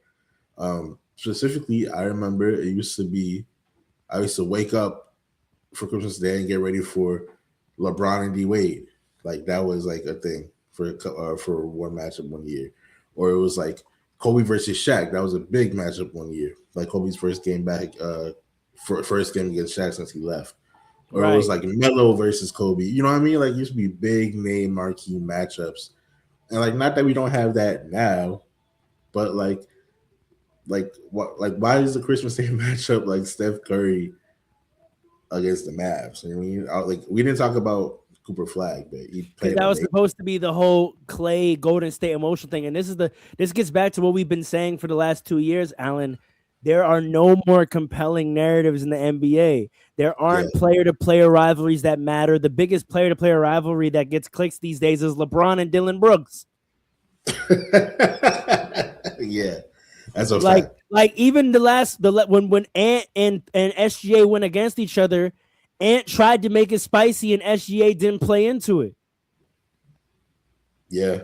Like, those should be the two spiciest players with each other in the league today. Ant, SGA, those two players should be at each other's neck every time they play. And it's not like that. And this is not some, like, AAU, they're two buddy argument. I hate when old heads use that as a straw man argument. That's not what I'm saying. I'm just saying that, like, the NBA doesn't create narratives of players' ascent as being in each other's way anymore. It's all individualized. They don't market it as if like there are limited spots in the spotlight and players are competing for those spots. We don't have an argument about who's the best player in the NBA. We don't have an argument about who's better between two players during their. We don't have those conversations anymore. So players don't feel like there's something they have to prove or disprove. Think about The Last Dance. Mike gave Harold Miner buckets simply because they called him the Jordan stopper. Mike gave Clyde Drexler buckets simply because they said that he might be like on Mike's level in the media. He gave him 60 because I took that personally. We don't have that anymore where players feel like they're being pitted against or talked about in the same breath as certain players, and they don't like that, and they take it personally to prove like, nah, I'm nicer than him. But like, why does Chet and Wemby is the only thing giving us life right now? And it shouldn't be that. Even that matchup right there is not all that. They don't focus on the star power anymore. Because even the NBA, because even on like the matchups they did have, I didn't see a whole bunch of coverage about Jokers versus Ant. You know what I mean? Like that was a playoff matchup. They didn't like put it up as like can the Nuggets like get revenge back on the Timberwolves after being eliminated or whatever the case is. Like because they played each other a couple times in the playoffs now. You know what I mean? Like the NBA, you're right, Farrah. The NBA just does not take advantage of the clear. It may not be the NBA. This could be an ESPN thing, right? Because no, we can't do that because I don't. As much love as the other broadcasts are getting, I think they're even straying further away from that because they're trying to provide like the high level X and O breakdown, which I appreciate them being in the marketplace. So it is an ESPN thing because it's like ESPN. That's the only thing y'all do well. Exactly. The only thing y'all do well is create storylines, and y'all not even writing good storylines no more. Like Prime has the best X and O in studio broadcast team with Melo, Blake, T-Mac, and who's the fourth one? No, that's John NBC. That's NBC. Prime is Blake, John Wall, and who? Mr. Maestro. Udonis Haslem. Right, and then NBC is Melo, T-Mac, Vince Carter, and Jamal Crawford. And Jamal Crawford. So you not be in the X and O breakdown with them. All you can do with ESPN is you have your talking heads who's supposed to create good storylines. Y'all brought inside the NBA the best talking heads in history to the network, and y'all still not getting no good stories. First Take don't make no good stories no more. NBA Today, all we get is Perk starting beefs between himself and players. Mr. Mike, I had a question, Mr. Maestro. Yes, sir. When Steph Curry was coming up, right, and making his name in the league, was he spicy? No. But that narrative, there was still a narrative that existed, right? You Yeah. think that's solely because of the media? I think fans push the narrative, but they have to be fed it first. There's nothing for us to latch onto because if there was, we do, because the little scraps that we get, we do. Right now on social media, the Chet Wemby thing is taking off. That's a fact. It's taking off because it's fine. It's something finally like the NBA is a soap opera. It's like the NBA is basketball and it's the highest level of basketball, but from an entertainment standpoint, the best thing about the NBA, and this is why the WNBA is thriving. The WNBA is juicy, baby. As much as it's good basketball, it's also juicy as hell. And that's why it's thriving right now. The MLB, you got a little bit going on. NFL, the NFL is what it is. The NBA right now, it's not juicy. It's just good ball, which is good for us. But in terms of these major days when we want to be entertained, I was more excited about Stranger Things on NBA Day than NBA basketball. I'll admit it. I'll say it. I was more excited about Vecna and 11 than whoever was playing during Christmas Day. Those 3 episodes didn't hit like the first 4. I'm sorry. But yeah, more disappointment. But still, in terms of going into it, I think it was right. Listen, all I'm going to say though, right? You thought it was whack, Alan? I thought it was fire. That's just was it not? It wasn't compared. This is not a Netflix podcast. They don't pay us, and they pay in podcasts these days. So I'm mad we even said their name. Maybe we should create a second podcast. Potting all Saturday long. They just need to bring us on as their first sports podcast. They don't have a sports one yet. That's a fact. But anyway, they do, but whatever. Who they got? Snacks. They got the whole Bill Simmons, the Ringer. A bunch of the Ringer ones. Yeah. Bill Simmons be coming up with whack takes. He said that Warriors should trade Steph Curry to Charlotte. Shut the hell up. Anyway, Paul, you've been waiting patiently, and we're close to wrapping up. You brought up Shea versus Ed. Ed wanted to get spicy. He tried. Hold on. They kicked him out. They kicked him out. Shea wanted to win. If the Timberwolves had a shot of beating the the Timberwolves played the Nuggets. Yes. Yeah. Jokers wanted to win. I'm talking about the last game that Ant and Shea played, which was like last week or something. Wait. Who won that game? Thunder. I think the Timberwolves. The Timberwolves on. Yeah, I think the Timberwolves. I thought you were talking about Christmas. Yeah. All right. No. I'm just saying in general, it's emblematic of this issue that like we don't have compelling player-to-player narratives anymore. Right, but my thing is you kind of try to separate the ball and the natural progression of these narratives from the media hyping it up, and I don't do that. I'm saying there is no. Ed is exciting. But I'm telling you, in the next few years, people are going to be cool on Ant, just like how they cool on John. If the Timberwolves don't become an actual No. But Paul, what I'm saying, the reason why I'm bringing up the media hyping it standpoint is because sometimes the media itself literally creates the beef between players because the players don't like how the media is either talking about them or about the opposing player. And that's still back in the day, like I said, MJ, Last Dance, Kobe, even LeBron, they would, when they play you because of what the media said about you, they would go crazy. And that's what I'm saying. We don't even have that. Like no one even is playing games with a chip because of the way things are being said about players. Like, but hold on, but you say they would go crazy. That's in the game, right? You're saying the media is talking about players. This player more than the. That's still based in the game. The Timberwolves are not real contenders. They're frauds.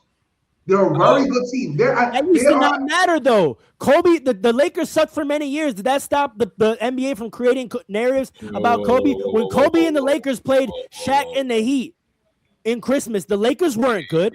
Wait a second. You can't say a team that has the best player in the league is a fraud, and the Timberwolves don't have that. Kobe Bryant was head and shoulders the best team. The reason why it gets spicy and you're allowed to get spicy, like even when the Lakers were bad, it's the same reason that if LeBron wanted to talk spicy right now, people would listen. Not because they're now it wouldn't work as much for the Lakers because LeBron's not the best player right now. But at the time, I can't do that because last year we said no one was given sauce. I debated you that, right? This year I have more evidence. Ant is constantly trying to give us sauce. And who is Ant to do that, though? Let's talk about it. And his team's not the best He's either. good enough. He's good enough. He's good enough. He's good. He's not. That's what I'm trying to say. He's not a top 5 player right now. No one's gonna care until the Timberwolves either ascends or the Timberwolves ascend. But no one's gonna care. We had Bruce Bowen narratives in the mid 2000s, and y'all telling me Ant's not good enough to start a narrative? For the purposes of a narrative, cared about him? For the purposes of a narrative, Dylan that should be Brooks enough. has the strongest narrative in the NBA, but Ant can't start a narrative. Dylan Brooks doesn't have the strongest narrative in the NBA. I want the little spicy back and forth that he tried to start with Shea. I want the media to pick up on that and run with it. But those are not that's not what drives the league, Farrell. What drives the league are the narratives you were talking about in the beginning. The players that are on the quest for greatness. That's the narrative. No, Christmas Day. Obviously, that's the highest level of it. But I'm saying there's nothing. I would take some mid-level beef right now. The biggest beef we have in the NBA is Kendrick Perkins. I don't care about Kendrick Perkins beefing with players. If Ant wants to get spicy with SGA, those are 2 stars, young stars entering their prime. Yeah, run with that. I want to see that. See, everyone's gonna say that until Jalen Brunson starts talking crazy. Then no one's gonna want to. But honestly, for Jalen to start talking crazy. But hold on. But what is he? He's the clean-cut business guy. But so was Steph. And they still had narratives, and it was so interesting basketball because of how great he was and how great the team was. It wasn't just falsifying. No. Don't do that. Hold on. Don't do that. Steph, while in conferences, was a tight-lipped, soft-spoken guy. We're not going to act like Steph Curry wasn't skipping up and down the court, shimmying, doing all of this. No look threes. Hold on. No look threes, pointing at guys. On the court, that man was a troll. That's a fact, actually. That man was a troll.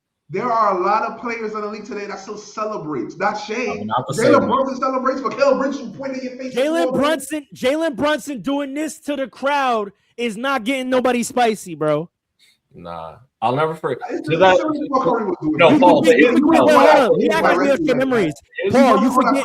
Hold on, Paul. You forget Steph Curry. You forget Steph Curry turned Jalen Brunson and said, "You tried.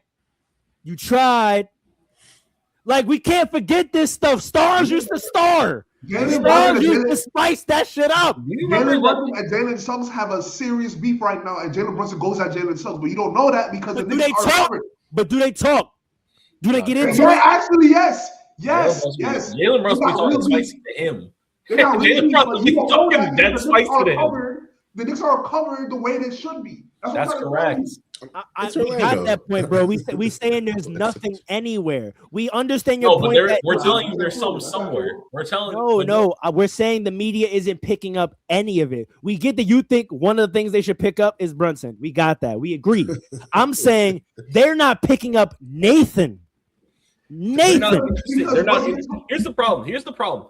The Knicks brand of basketball is doing this thing right now where the culture. How come when I cleared out for Knicks talk, you didn't talk Knicks, but for every other topic, y'all want to go to the Knicks? Because you were in the middle of talking about the Knicks. And we are the story in the NBA. Wait, let me ask you a question. Wait, let me ask a quick question. Before you just said I was in the middle of making a point, Anthony, but all right. I'm sorry. Let me just clarify this really quick because Paul, you just said Anthony Edwards don't deserve like the narrative because like who is he? Do you think Jalen Brunson deserves the narrative too? Hell yes. You said what? Say that again. Wait, say Hell that again. yes. You said Anthony Edwards did not deserve like to be getting a narrative out of like whatever he's done because what has he done yet? Right? Am I quoting you correctly? Yeah. No. Well. Yeah. Do you think Jalen Brunson deserves a narrative? Hell yes. See, this is what I think, right? Do you think Jalen Brunson deserves a narrative? No. Okay. But I just want to clear that up. The thing is, I think Farmer kind of switched his argument, man. I'm not gonna lie to you because he started off talking about greatness. Whether you realize the players you named, that's greatness. Shaq, Kobe, Curry, Yes. LeBron, The other players like that. We're talking about contending for a chip, right? That's different. On the quest for greatness, that is different than just two players that got a little beef with you. That's not the same. Even if they're good, that's not the same. That's not going to drive the league. That's interesting, but it's not interesting enough to drive the league to the point where Christmas Day games are interesting. It's not. To me, it right doesn't now, have to be at the Knicks, highest level, Paul. I just disagree with that. I know we had this. That's ideal. No, but here's the thing. Here's where I've come to your side. That's ideal. Like, obviously, that would be the best solution. I think because there's not that, the decision to do nothing is a bad one. I get it. We don't have the premium cream of the crop narratives to rely on. Does that mean we go narrative-less until we get one? That's stupid. Can I throw something I think out? the New York Knicks are a narrative. The brand is a narrative. Go ahead, Andre. Go ahead. So here's the problem. It's the NBA's fault and it's LeBron's fault. And here's why I say this. Oh my God. Let me hear this. Listen to me. The NBA has been trying to create a brand of a certain kind of basketball player with a certain Just kind say it. It's European. No, that's what I'm saying. Just say it. Well, oh yes. Oh, it's European. He didn't go again, Paul. Just say it. He didn't go again, Just Paul. say it. And LeBron played to that, right? They don't that it has been a long narrative of trying to get the NBA and the NBA players away from being like Kobe. That's why every media pundit in the world is trying to say LeBron is the greatest. Forget MJ. We don't want that. We want the LeBron narrative. We want pass first. We don't want him talking like that. He's clean cut. He's never spicy. He never does anything like that. It's okay if you lose. Team first, whatever. You can jump teams. They don't want, for whatever reason, I'm not actually sure what the reason is, but I think the idea is it's more encouraged to be like Bron, right? And just be that kind of guy that's all happy in the cameras and all good and all that and doesn't say shit to nobody than to be Kobe and be a killer. That's just the way it is. What that guy do with Europe? LeBron grew up in Akron. Kobe spent a large part of his childhood in Italy. It's not the fact that they're European or not European. It's something you can take global. No, it's the European style of league administration. Correct. Like what they want to market, they just want to market the game. They don't want to market. They don't want to market soap opera stuff anymore. Correct. They don't want to market that's the way it was going. Honestly, AI messed it up initially, and then they said, "Oh wait, Kobe might be more of that." And then they saw LeBron and they said, "Oh, he's definitely more of that." And then for a while they couldn't figure out. They said maybe it's going to be Steph Curry, maybe it's going to be Jokic, maybe oh my God, Jokic got to be the greatest one. So now they're looking for this certain kind of player, and NBA players are hip to it, bro. I'm trying to tell you something. They're like, wait a second. We're not trying to be a certain way. We're not trying to talk shit to no because we're not going to get picked up like that. Or that kind of basketball is not getting picked up like that. So it's a branding problem from the top down. I don't think it would be crazy to expect there to be a memo that goes around being, listen, we're not doing any of that. All right. You start talking spicy. John Moran started talking spicy, immediately got punished. His entire life started blowing up. Things started going left mad quick. Things getting leaked. A lot of his statements, videos coming out, they don't want this. They want to be as far away from that. But again, I think I agree with you, but I think you're doing an analysis the reverse of like why players aren't doing anything to be able to spark narratives. Kobe and Bruce Bowen didn't do anything to start a beef. The media got a talking head to come out and say Bruce Bowen was a Kobe stopper, and that's all we needed. The next Spurs-Lakers games, lit.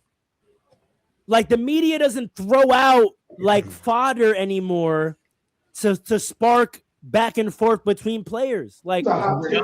That's what I'm telling you. That's the memo. We don't want to see it. We just want the brand of basketball to be the brand of basketball. That way it's easy to market, digestible, and people are going to like it. Which is so funny because that is the opposite of how the entertainment industry entirely works. But I'm confused. That's what the evidence tells me that this is what they're doing. Like the old NBA would move the next Rockets Thunder to national television and would run the promo the week before showing clips of KD and Bruce Brown beefing in the prior game.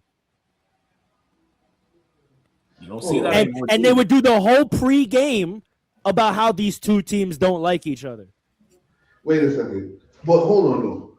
We're in a hot Do you take. remember that? Do you remember when the NBA broadcast would talk about two teams not liking each other? It's 23. No. When's the last time you saw that? They still do. No, they don't. No, not really. And this is a hot takes era. Everybody's skip betas now. You just talked about Kendrick Perkins having personal beef with players. As an I don't want to see. That's not going to make me watch a game. It could. I don't know, man. Because he starts to be Perkins going to be on the floor? He's challenging players. He's saying you're not like that, and I'm going to stand 10 toes down on that, and I want to see you do it. I want to see him change his formula, though. Say you're not like that, and say Jokic is about to bust his ass. Like, give me something to make the on-court spicy. You think these players don't know that when they go against certain players that they got to show up? They just can't. No, it's not about knowing you got to show up. It's your demeanor. Like, knowing it's a big matchup, you're going to want to play well. Knowing they've been talking crazy about you and saying this guy's better than you, when you play well, you're going to show it in your demeanor. I see that all the time in the league. Like, I'm telling you, like, the problem Give me an example. is the players. Give me an example. Give me an example. Every time I watch a game and there's two elite teams playing, I see fervor. I see.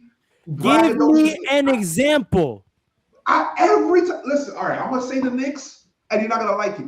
No, it's fine. Go ahead. Mikal Bridges go like this. Cat trying to dunk on people and flexing. I see it all the time. I see who else? I see the. But is it personal? Is it personal? Brooks, when he's actually hitting them threes, Is it personal though? Is it personal? The only the last two examples this season of personal have been Dylan Brooks and Bron, Wemby and Chet. And what has happened on social media when those two things happened? Took off. Absolutely took off. But you don't like Dylan Brooks though, and you don't like how he yeah. moves. But you know what that does. I like having to choose sides because that means every time they play the Suns, a little thing goes on my head like, oh damn, it's Dylan Brooks again. Like, let's see what happens in this. Let's see what the two of them do now. I think, and here's where I think your perspective falls off a cliff, because when you do that. When it gets to playoff time, if those teams are not like that, and those players are not like that, and they might not even be in the playoffs, right? Now, what are you going to do? Now, what's interesting? Now, all you have is the game and people trying to see how good they are on the all-time list. How far they could. No, you're absolutely right. Listen, you're absolutely right, which is why I think that the media used to be strategic, and I think right around this time of the year, the media would start picking beefs with teams that are projected to play each other. Which I think is what the Wemby Chet thing is, which is why I like it. But I'm like, keep going. Like the fact that they don't have a Knicks Piston thing going right now to build into this January 5th game, the fact that we had to look up when they play. Think about that. Think about that. The fact that we had to look up when they play. They should be promoting that shit today. That's true. Today. No, that's true. That's fair. See, now when I use the Knicks, now y'all agree. Now y'all agree, right? Now y'all agree. That's crazy. That's fair, but I still think even the Chet and Wemby thing, I don't think the media did that because nobody was talking about Chet when Wemby who was around, like when Wemby just got drafted. You know what I mean? Like, that's not true. Nobody was talking about Chet when Wemby. No, they were that's talking. my exact point. My exact point is like it to be effective. It don't have to be rooted in nothing real. Like Yes, it does. they literally just made up. They literally look. This is what happened. They literally just made up that these two players were comparable and don't like each other. And those two players literally bought into that lie, and now they really actually don't like each other. No, I think Chet and Wemby. I think Chet looks at Wemby as like, I could be like him. Why are they talking about him? Right? And they were talking about him because he was better than Chet, and he's still Let me better give you an than example. Let me give you an example. They asked Wemby about Chet. Why did they do that? Because they have similar frames. They were both high draft picks. But what were they hoping would happen? That he was gonna talk shit. And what did he do? Talk shit. This is what I'm talking about. That formula used to be uber prevalent. Uber prevalent. So you think if the reporters had asked them about Chet, that they wouldn't? He wouldn't just comment on Chet of his own volition for no reason. But I don't think the comments that what I'm saying. Them. I don't know if that's true. Wait. I don't know if that's true either. Because before, why would Wemby, for no unprovoked reason, for some Before just the game, one day he was pop talking up about and just talk in an interview about Chet? I don't think he Before has the to game- talk about Chet. before the I game, think when he they was go up talking against about each other, He was asked. I'm telling you, they asked him I that know. question. I'm saying I don't think that was necessary because Chet and Wemby they match up on the court. Y'all see this comment? But Paul, you have to Everybody's tell me. therapy. That's what's going Paul, on. Lie to my face right now. Wait, Therapizing the league. Paul, lie to my face right now and tell me that you don't see the extra when those two play. I'm saying though, I don't blame the media for that. I'm saying It's not a blame. I congratulate the media for that. That's good. You can congratulate them all you want, but the topic is about the entry in the game, and I'm saying the media plays a smaller part than you're talking about, in my opinion. So where did that spice come from? Because we agreed there's spice, right? Do we agree on that? More than just we're two good players spice. There's a personal spice there. They're two good players. They're in the same position. Hold on, wait. We agree that there's a wait. I just want to make sure we agree. We agree that there's a personal spice there. Like there is a personal problem. I'm saying that's naturally going to happen when you have two good players that play in the same position, that have similar frames, right? And one is clearly better than the other. I'm saying that is always going to happen. I don't think that's true. Neither true. doesn't have to talk about that. I don't think that's true. I disagree. I think why didn't KD and Giannis have spice then? That's not they're different players, man. They're different players. They're different style of players. They're not the same. Chet and Wemby don't play alike at all. You said what? Chet and Wemby don't play alike at all. Chet and Wemby are literally ball handlers.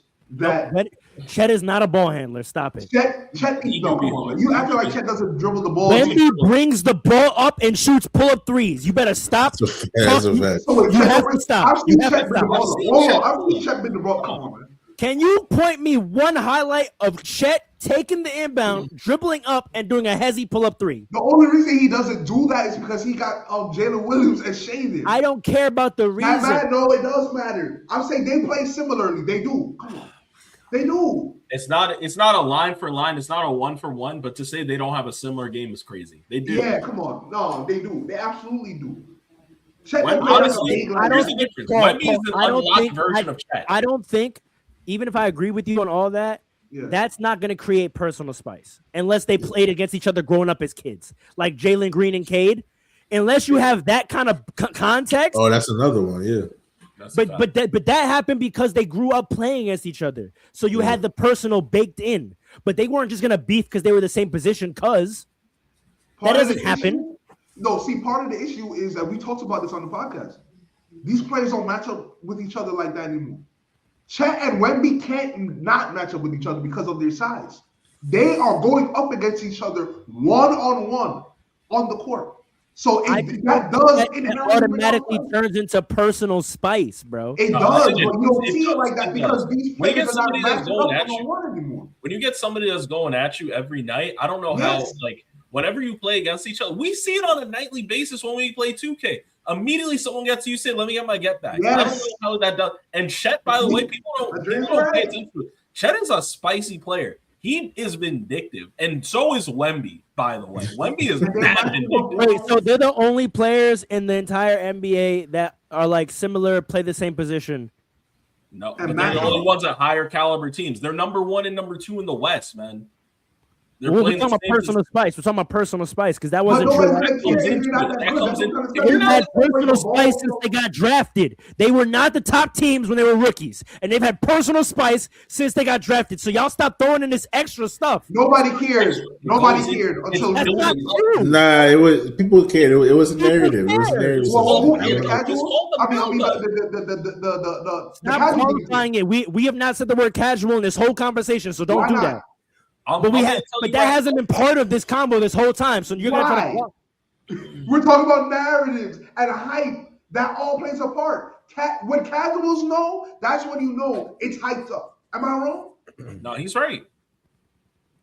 I haven't heard one lie out of this man's mouth. He's absolutely right. Alan, chime in here because I can tell you agree. Like chime in. No, here. I agree with you because the thing is like what they're saying is not wrong, but it has to be first like noted by the media. That's when Someone has to notice. the narrative. That's where it has to get the narrative is born. The media is necessary in that. You know what I mean? Like there's mad players. Like for example, if Chet and Wemby, they could have had a piece personal thing that could have been for one game. If the media didn't say anything and picked up on it and amplified that, that may not exist today. It might have been a thing where they just had a tough game against each other. But what if where it we was just say mad that's against physical. that? Because we agree with that. But it sounds like you're saying the media. Exactly. That's what I'm saying. That's why I keep saying I don't know why y'all arguing because that's what we're saying. Like if the media don't pick it up and then create a narrative around that to run, which then influences the players to double down. See, I think you gotta make the media care. That's what I think. I don't think the media is picking. They didn't do. Listen, the beef got picked up when they played their first game against each other in summer league. You cannot tell me that a summer league game is gonna make the media care. Stop it. What do you mean? But nobody cared. But you act like people were talking about Chet and Wemby when the Spurs weren't good. They were. Wait a second. They not were. like that. Not like that. Yes, Nobody they cared. No, they weren't. People care about We're Wemby. talking about the way they talk about Bro, it this is today. where the whole panel is disagreeing with you. This thing has been running for a long time. No, it's been bubbling for a long time. But it hasn't been. That's part of it. That's part of it. That's what I'm asking for. I'm asking for the bubble up. There are plenty of bubble ups, but to the Name point them. Name them. All right, we said Jalen. Crickets. No, he's about to speak. We Go ahead. Go ahead. Go ahead. What are you doing? Right? Hold on. Go ahead.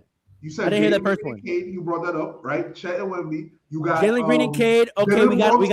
Hold on, I can't hear you. Hold on. I can't hear you. Jalen Green and Cade. Yes. Okay. You told Wemby and Chet already. You got Dylan Brooks and LeBron, right? That's been a beef from since you were on which is part of my problem, but continue. Which is part of my problem, but continue. You got Jalen Suggs and Jalen Brunson. There's zero coverage of that. Yeah. Zero. There's no coverage. I'm trying to tell you that there is zero coverage of that for a reason. And then we should be agreed. I want the media to pick up. No, the Magic needs to make the media care about them. Okay, so now we've come in a full circle again. Yes. Champion Wet did not make the media care about this because the media picked it up in a summer league game. Nobody, listen, looking at two players in a summer league game is not the same as covering them during the season. Agreed, but Paul, watch this. I understand that what happened at that moment is not what it is now. We're saying it got to what it is now because of the decision to pick it up and track it. They've been tracking it. They've been tracking it since that day. The thing with Suggs and Jalen has not been tracked or commented on once. So even if Orlando made it themselves a bigger factor, if they still don't talk about it, no one will care, like you said. But you have to. I've seen media talk about Jalen Suggs and Jalen Brunson. I've seen it. Is it a lot of coverage on it? No. But I'm trying to tell. There's a reason because the Magic need to make the media care. That's like how the Spurs made the media that doesn't care. dispute. But Paul, that doesn't dispute. You're acting like they didn't make when they picked that up in that summer league game. They didn't do anything in that summer league game to make the media care. The decision to pick them up was then. Now you saying it didn't get big till now is a fact, but you haven't debated me in the point that the media made a decision to pick it up in a game that didn't mean anything. So your argument that the players have to make it mean something to get picked up is false. Things get picked up when it does not matter. The definition of picked up is the issue. But even if I agree with you, Paul, because I might agree with you, the Magic needs to make like the media care. There's enough teams out there that the media should care about to pick up some things. That's my larger point. Yes. You could pick up some more narratives now. You good, Paul? Yeah, keep going. But yeah, like we were saying before, we got Anthony Edwards versus Nikola Jokic. They could have made that into a bigger spectacle than what it was, and that turned out to be like the best game of the night. You know what I mean? That could have been the rivalry. They played each other in playoffs multiple times. That should have been hyped up and propped up to see these two superstars going at it once again, and weren't turned into an amazing game because Ant would have came ready as he was. He would have came even more ready to like take that over and like show that he wanted to be the best against what y'all call the best player in the NBA. So the media has like that responsibility to do, and they just haven't been doing it. And it might be just an ESPN thing, like I said before, because they seem like they're just expecting like the Christmas Day views at this point. You know what I mean? Like it's not really a thing for them. They're just expecting the Christmas Day views, which they're going to get a lot of. But like to Pharaoh's point, they're just not doing what they used to do, and that takes away from the magic of the Christmas Day. And Dre, I want to go to you just because you've got quiet recently, and I want to wrap up soon. Like I'm making a very specific point that I don't think is in contrast to what Paul is saying and what you were previously saying. I like everything I was saying about what the premium version of this could be is true. I think the thought that the media shouldn't have to pick up something unless it's in a context we should care about is false, because we have so many examples throughout all of history of the media making a thing out of something that was otherwise insignificant, and that turned into personal spice, which then made games compelling. And I think it's undebatable that they are not doing that as much right now. And I think that is why these big days lack storyline, because we don't have any little things, little bubbling spices to go on. To that, you say what? Well, number one, it's a couple things. First, it's the death of journalism. But I agree with that also. The fact that no one's paying attention to catch these things. Correct. Because these are the things that they're paying attention to. And there's a whole bigger topic that I can go into. I don't know if this is the right medium for it. But I'll say this. I don't fully disagree with your take, because the media can come up with something and just make it run. You brought up great examples in the past. I think to Paul's point and to Paul's credit, there's more hype around it when it's something that's organically building and they're picking. No one's debating that. That's a fact. So there's no debate really to be had. I think the media these days, truthfully, the NBA media, and we've talked about it, it's in the entire intro song. They're just bad. It's just bad, honestly. And the thing is, this used to be the only thing they did good, though. That's the funny thing. Like we've complained about the analysis for years, and it actually used to be a critique that they did too much soap opera shit. And I feel like there's actually been an overcorrection. Well, they now have zero value. They add nothing. They haven't upped their X and O, and they don't even do soap opera good anymore. So like, what are y'all even doing? Can I be honest though? And this is a big problem. There's too many former NBA players in the media. No, I'm so sorry. I'm so sorry. There are a lot of guys that weren't in the spice. There were a lot of guys that never collab with no one. No. You know what it is? It's not that there's too many. It's not that there's too many. There's not enough spicy guys. That's exactly right. When you hired Chuck and Shaq, what did you guarantee every night? Spice. Yeah. There's not a lot of guys left that do that. There's a lot of guys. You know what it is? The spicy guys all have podcasts, and the podcasts don't start beefs. Yes. Because I don't even need here's the thing. I don't even need traditional media to do it anymore. Right? KG and Paul on Certified. Go start a beef. They could. They could. God, that's a crazy statement. Go start a beef. But that goes to my point though. First easy would be for KG and Paul Pierce, because that would do it. KG and Paul Pierce saying something about a player, I guarantee you the next game they're going crazy. What did I say? what did I say though when I started this? I guarantee that there is a memo out there that certain kind of guys, certain kind of brands, certain kind of people, certain kind of voices, that's who we want officially representing and commentating on the NBA. Everybody else, they can be in a podcast, they can be in their little thing, they can be Fast Breaks, NBA. We don't care. But the guys that are officially representing us are a certain way. And guess what? They're bland. I'm so sorry. Go look at the Peacock. I think it's Peacock that's got Blake Griffin, Steve Nash, Dirk Nowitzki, and John Wall up there. What the fuck are they going to tell it? Sorry, but what are they? They do great basketball analysis. I'm not mad at that. Great basketball analysis. Where is the spice coming? What these guys aren't traditional. They're nice guys. You're a real nice guy. I need somebody that's going to say something. I need somebody that's going to be out here. As much as people clown on Shaq, they're not giving you naturally basketball conversation. They're just chatting. That chat produces something.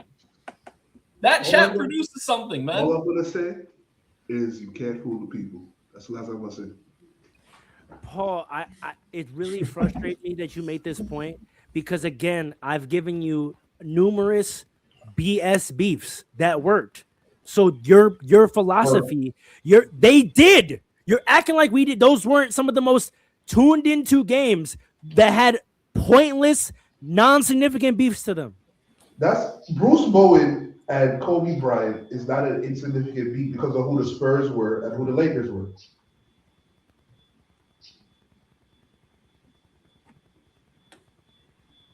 Can't fool the people. So Kobe and Bruce Bowen were the driving factors between the Spurs-Lakers matchup. Kobe and Bruce Bowen. Bruce Bowen was a primary defender of Kobe Bryant. I can't take him seriously when he does this. He's really going to try to defend. Y'all hear what he's about to try to do? Wait, no. Do y'all hear what he's about to try to do? What? Bruce Bowen was the 7th most important person on that roster. I said Bruce Bowen was a primary defender of Kobe Bryant. A primary defender. Am I wrong? In terms of the significance of the matchup, if we're talking about the reality of it, how high of the priority list was Bruce Bowen? If you have somebody that's a Kobe stopper and you're the Spurs trying to win the chip every year for a decade, you don't think that matters? But where did the Kobe stopper thing come from? What do you mean? So what? You're telling me you think Bruce Bowen in the middle of a game started declaring himself the Kobe stopper? Did Kobe Bryant not have some game where he struggled against Bruce Bowen in the regular season? Where did the term Kobe stopper come from was my question. The fact that thank you in the comment, you're wild, you're gaslighting so hard right now. No, you're wild, bro. But I'm consistent. My point is you gotta make people care. Bruce Bowen could make people care because he was on the Spurs. That's a fair point. Thank you. So that's Tony a fair Allen. point. Tony, that's a fair point. Wait, hold on. Wait. Exactly my point. That's exactly my point. A Bruce Bowen can start a narrative. So the idea that it has to be two players in greatness is false. Farrell. Wait, was Tony Allen and Kevin Durant not a significant matchup? What do you mean by that? Like, look at the comment. Look at this comment. I can't ask him because he's not on it right now. He's on the panel. So I'm gonna ask you. Not in terms of like your paradigm of greatness. If he's the Tony Allen and Kevin Durant weren't competing on the paths to greatness. If you're the reason why you can't get past that team, that matters a lot. It matters, but it's different tiers. I think that's what we're going at here. We're talking about that's what I'm saying, Paul. I'm saying you can pick up on anything like that. You keep making it like it has to be two of the biggest stars beefing. I'm saying find someone that gets spicy with a star and make a beef. You can't just fight. He has to be on a contending team. That's what I'm trying to tell you. My point is consistent. So wait, time out. Right, here we go. Watch this, and I'm gonna drop the mic on this. Are the Nuggets contenders? Yes. Yeah. Are the Rockets contenders? Yeah. Yes. Why shouldn't they make a Bruce Brown, Kevin Durant beef then? Because he's not stopping Kevin Durant. Did Bruce Bowen ever really stop Kobe? But say yes, and I'm gonna end the podcast. Say yes, and I'm clicking this off immediately. Does anybody believe that the Rockets could beat the Nuggets? That's my whole Yes. point. You see how you're Yeah, not answering the question? Hold on. You see how you're not answering the question? I got you on the ropes. I got you on the ropes. No, you don't. Holy I shit. got My you on point the is ropes. consistent. My Did point is Bruce Bowen consistent. ever stop Kobe? Answer the question. No. No, You talking about like a few bad no. games. Just answer the question. You said no, right? Yes. So I ask you again, why can't they make a Bruce Brown Kevin Durant beef? But why are we The acting like the Nuggets- Bruce Bowen beef was like the greatest thing ever? You brought I'm it just bringing up up as an as a example. point. It was It's not. I'm just That's bringing up his as an point, though. example. That was a full-fledged beef that they promoted and played on. It's just my example. Yeah, My but point is these individual matchups, you can't separate them from the team matchups. You cannot do it. I hear can't do you. it. And the Engage Nuggets, with my example. The Nuggets, hold on. The Engage Nuggets, with my let me say this example. quick. Let me say this quick. The Nuggets, as great as the Rockets are, the Nuggets look like they are back, and them looking like they are back after winning a chip just not too long ago makes it so that nobody believes the Rockets could beat the Nuggets right now. I thought the Rockets were going to potentially get to the finals, but the way the Nuggets looking, nobody's talking about the Rockets anymore. Played an incredibly So that's why close they're not game when they talking played. about What are you Brown talking and about? Kevin we talked about the Rockets this episode, Paul, before you got here. They played an Yeah, incredibly no, close that's game fine. against the Nuggets. We talk ball like on a full spectrum here. Like it's different. No, but the Rockets, I don't know if it's like generally agreed upon that the Rockets have no chance against the Nuggets. It's not I think agreed. right now, I think they definitely have a chance. They definitely do. I think right now nobody believes the Nuggets could be the You, Nuggets. two and the people Thunder just are said we do. You said what? Two people just fully said we believe do. the Rockets have a shot to Yo, take I it. for sure do. You two. Yes. You just said Probably nobody Allen 10 too, seconds ago. honestly. Okay, You just said all right, nobody we're gonna 10 get seconds ago. specific. Okay, all right, my fault. Most people do not believe. I don't know if that's Alan, true do you think the either. Rockets have a chance against the Nuggets? A chance, yes. If you're wording All right, specifically so like then we that, got a three out I'm of chance. gonna four word it as a specifically sample like size. that. If you want to word it specifically, a Like- chance, yes. But I do not think they're going to beat the Nuggets.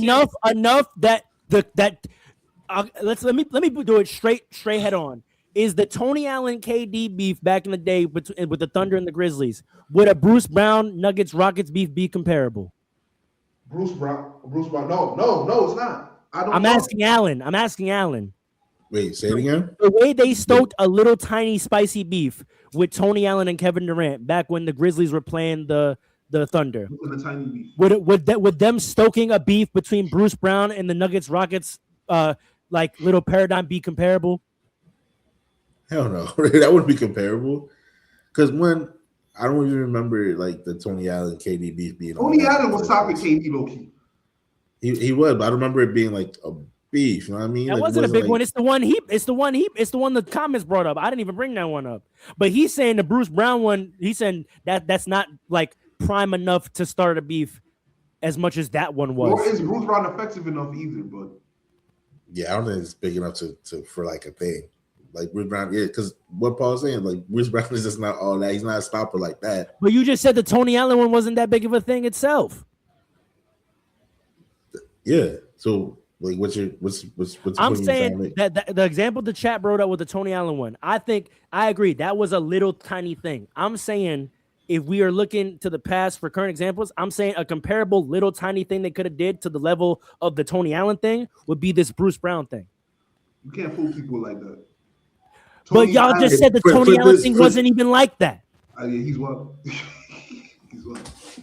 But then you got to kind of look at why the Tony Allen and Kevin, because it's the same thing. The media didn't pop it up enough then, if that's the case.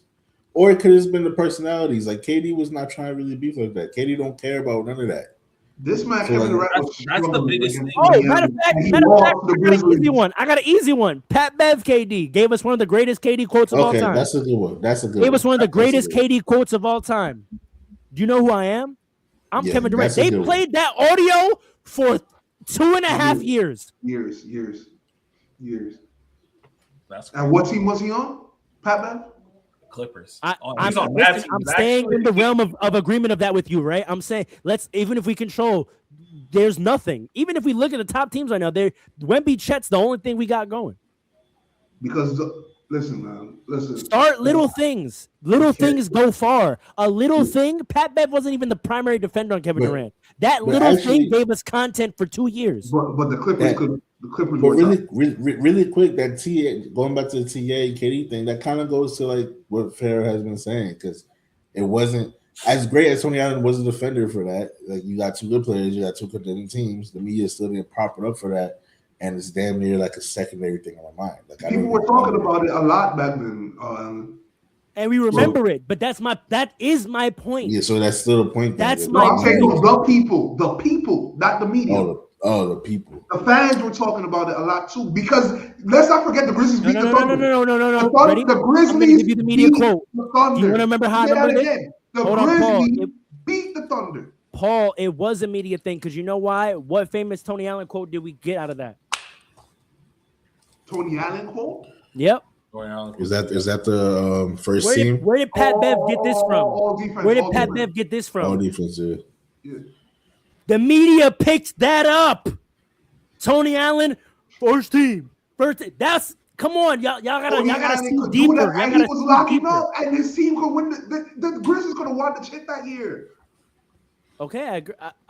Paul, I've already argued now in that paradigm, right?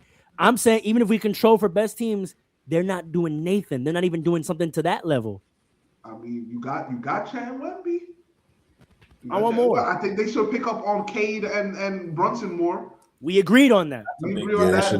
They should do that more. Yeah, but I think Allen was right. The Timberwolves Nuggets, that's a real thing. They gotta pay attention. Hatred. That's real. I don't think people care enough about the Timberwolves, man. I think when Ant did that to Shea, they should have picked that up and ran with that more. They should have did something with that. Nobody believes in Ant. Nobody believes in Timberwolves. It's nice, it's entertaining, but nobody believes, and that's why. As entertaining as he is, nobody believes. That's why the media isn't picking it up. Nobody believes, but they've been Western Conference finalists for 2 years in a row and might likely do it a third time.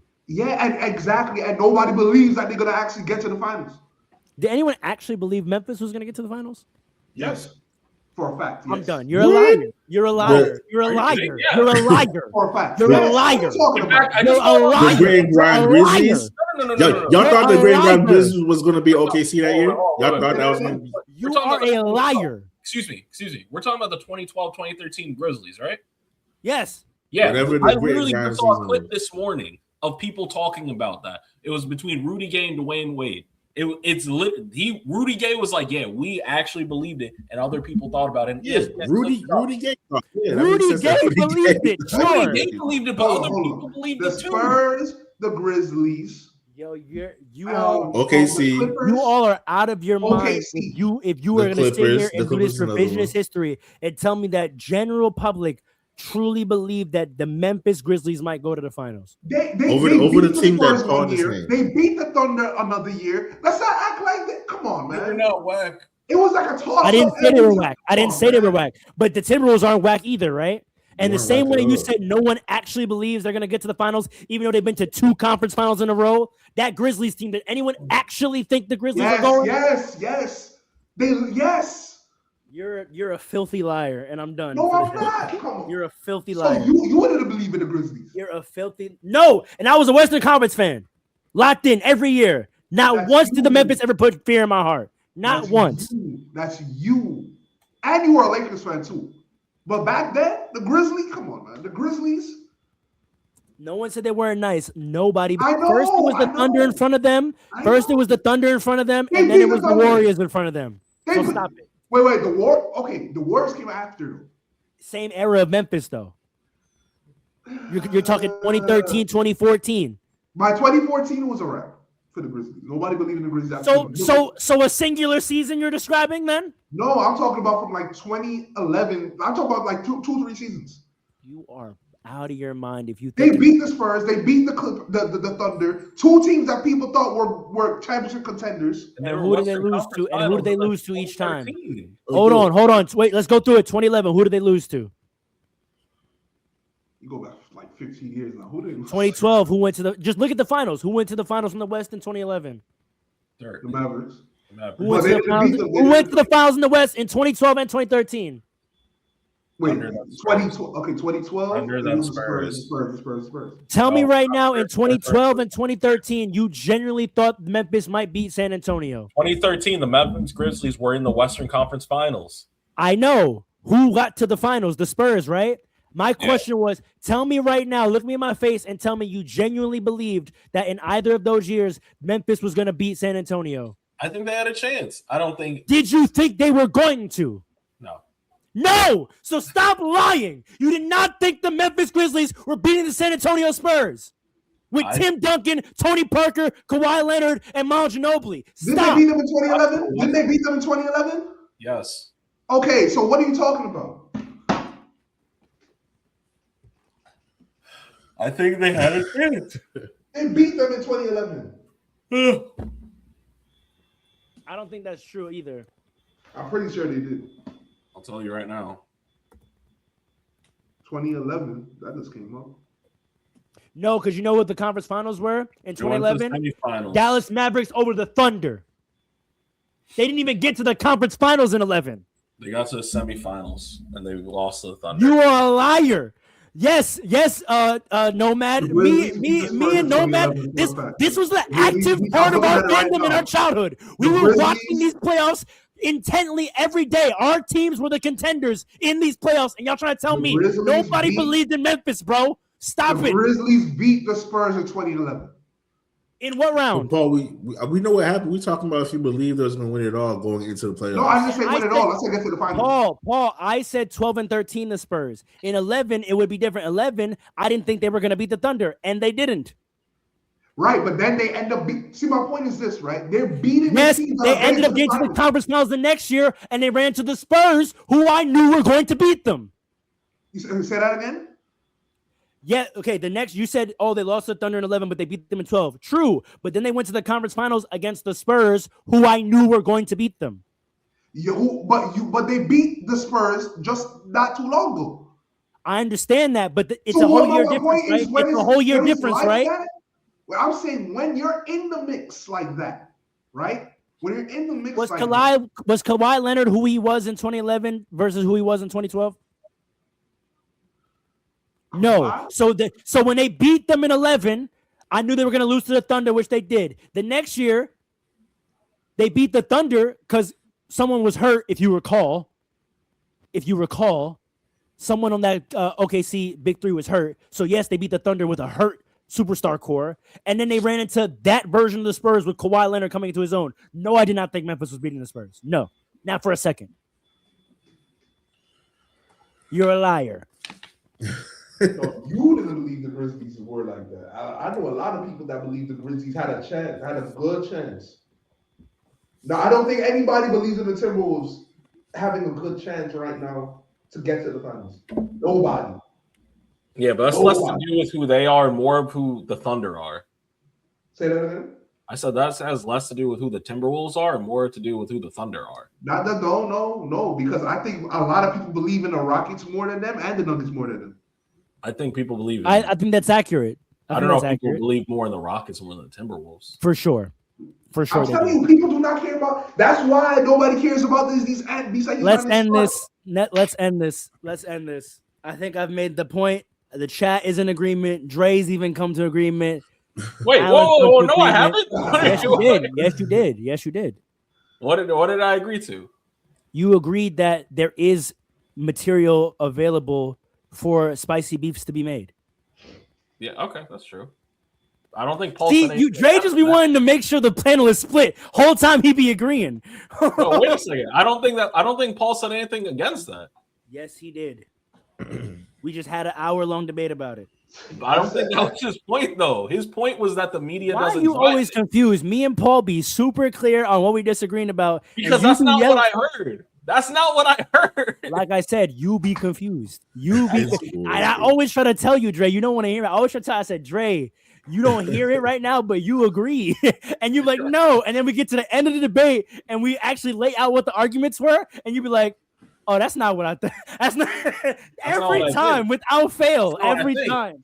That's not what I think. But all right. I hope y'all enjoyed this. Paul, thanks for tapping in from the motherland.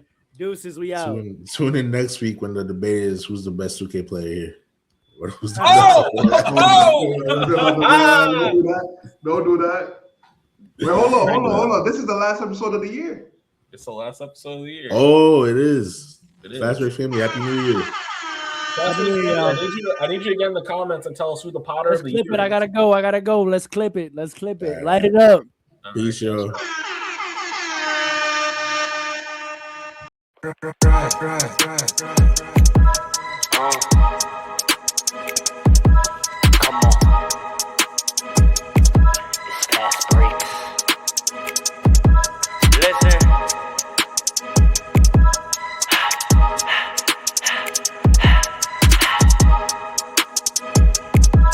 Back with another one. Fast breaks, yeah, we coming with the takes. Never early, never late, but we always push the pace, yeah. And we really study tape, y'all just view the highlights. Man, we really watching games, yeah. You just watch from the stands. We run 3-man weeks, Paul, Dre, and Allen, yeah. Way more than a fan. We got love for the game. We don't have to pretend. Got it out the mud like you get it off the glass. I'm the run the fast break. Throw me the outlet. Yeah, we got it out the mud like you get it off the glass. Time to run the fast break. Throw me the outlet.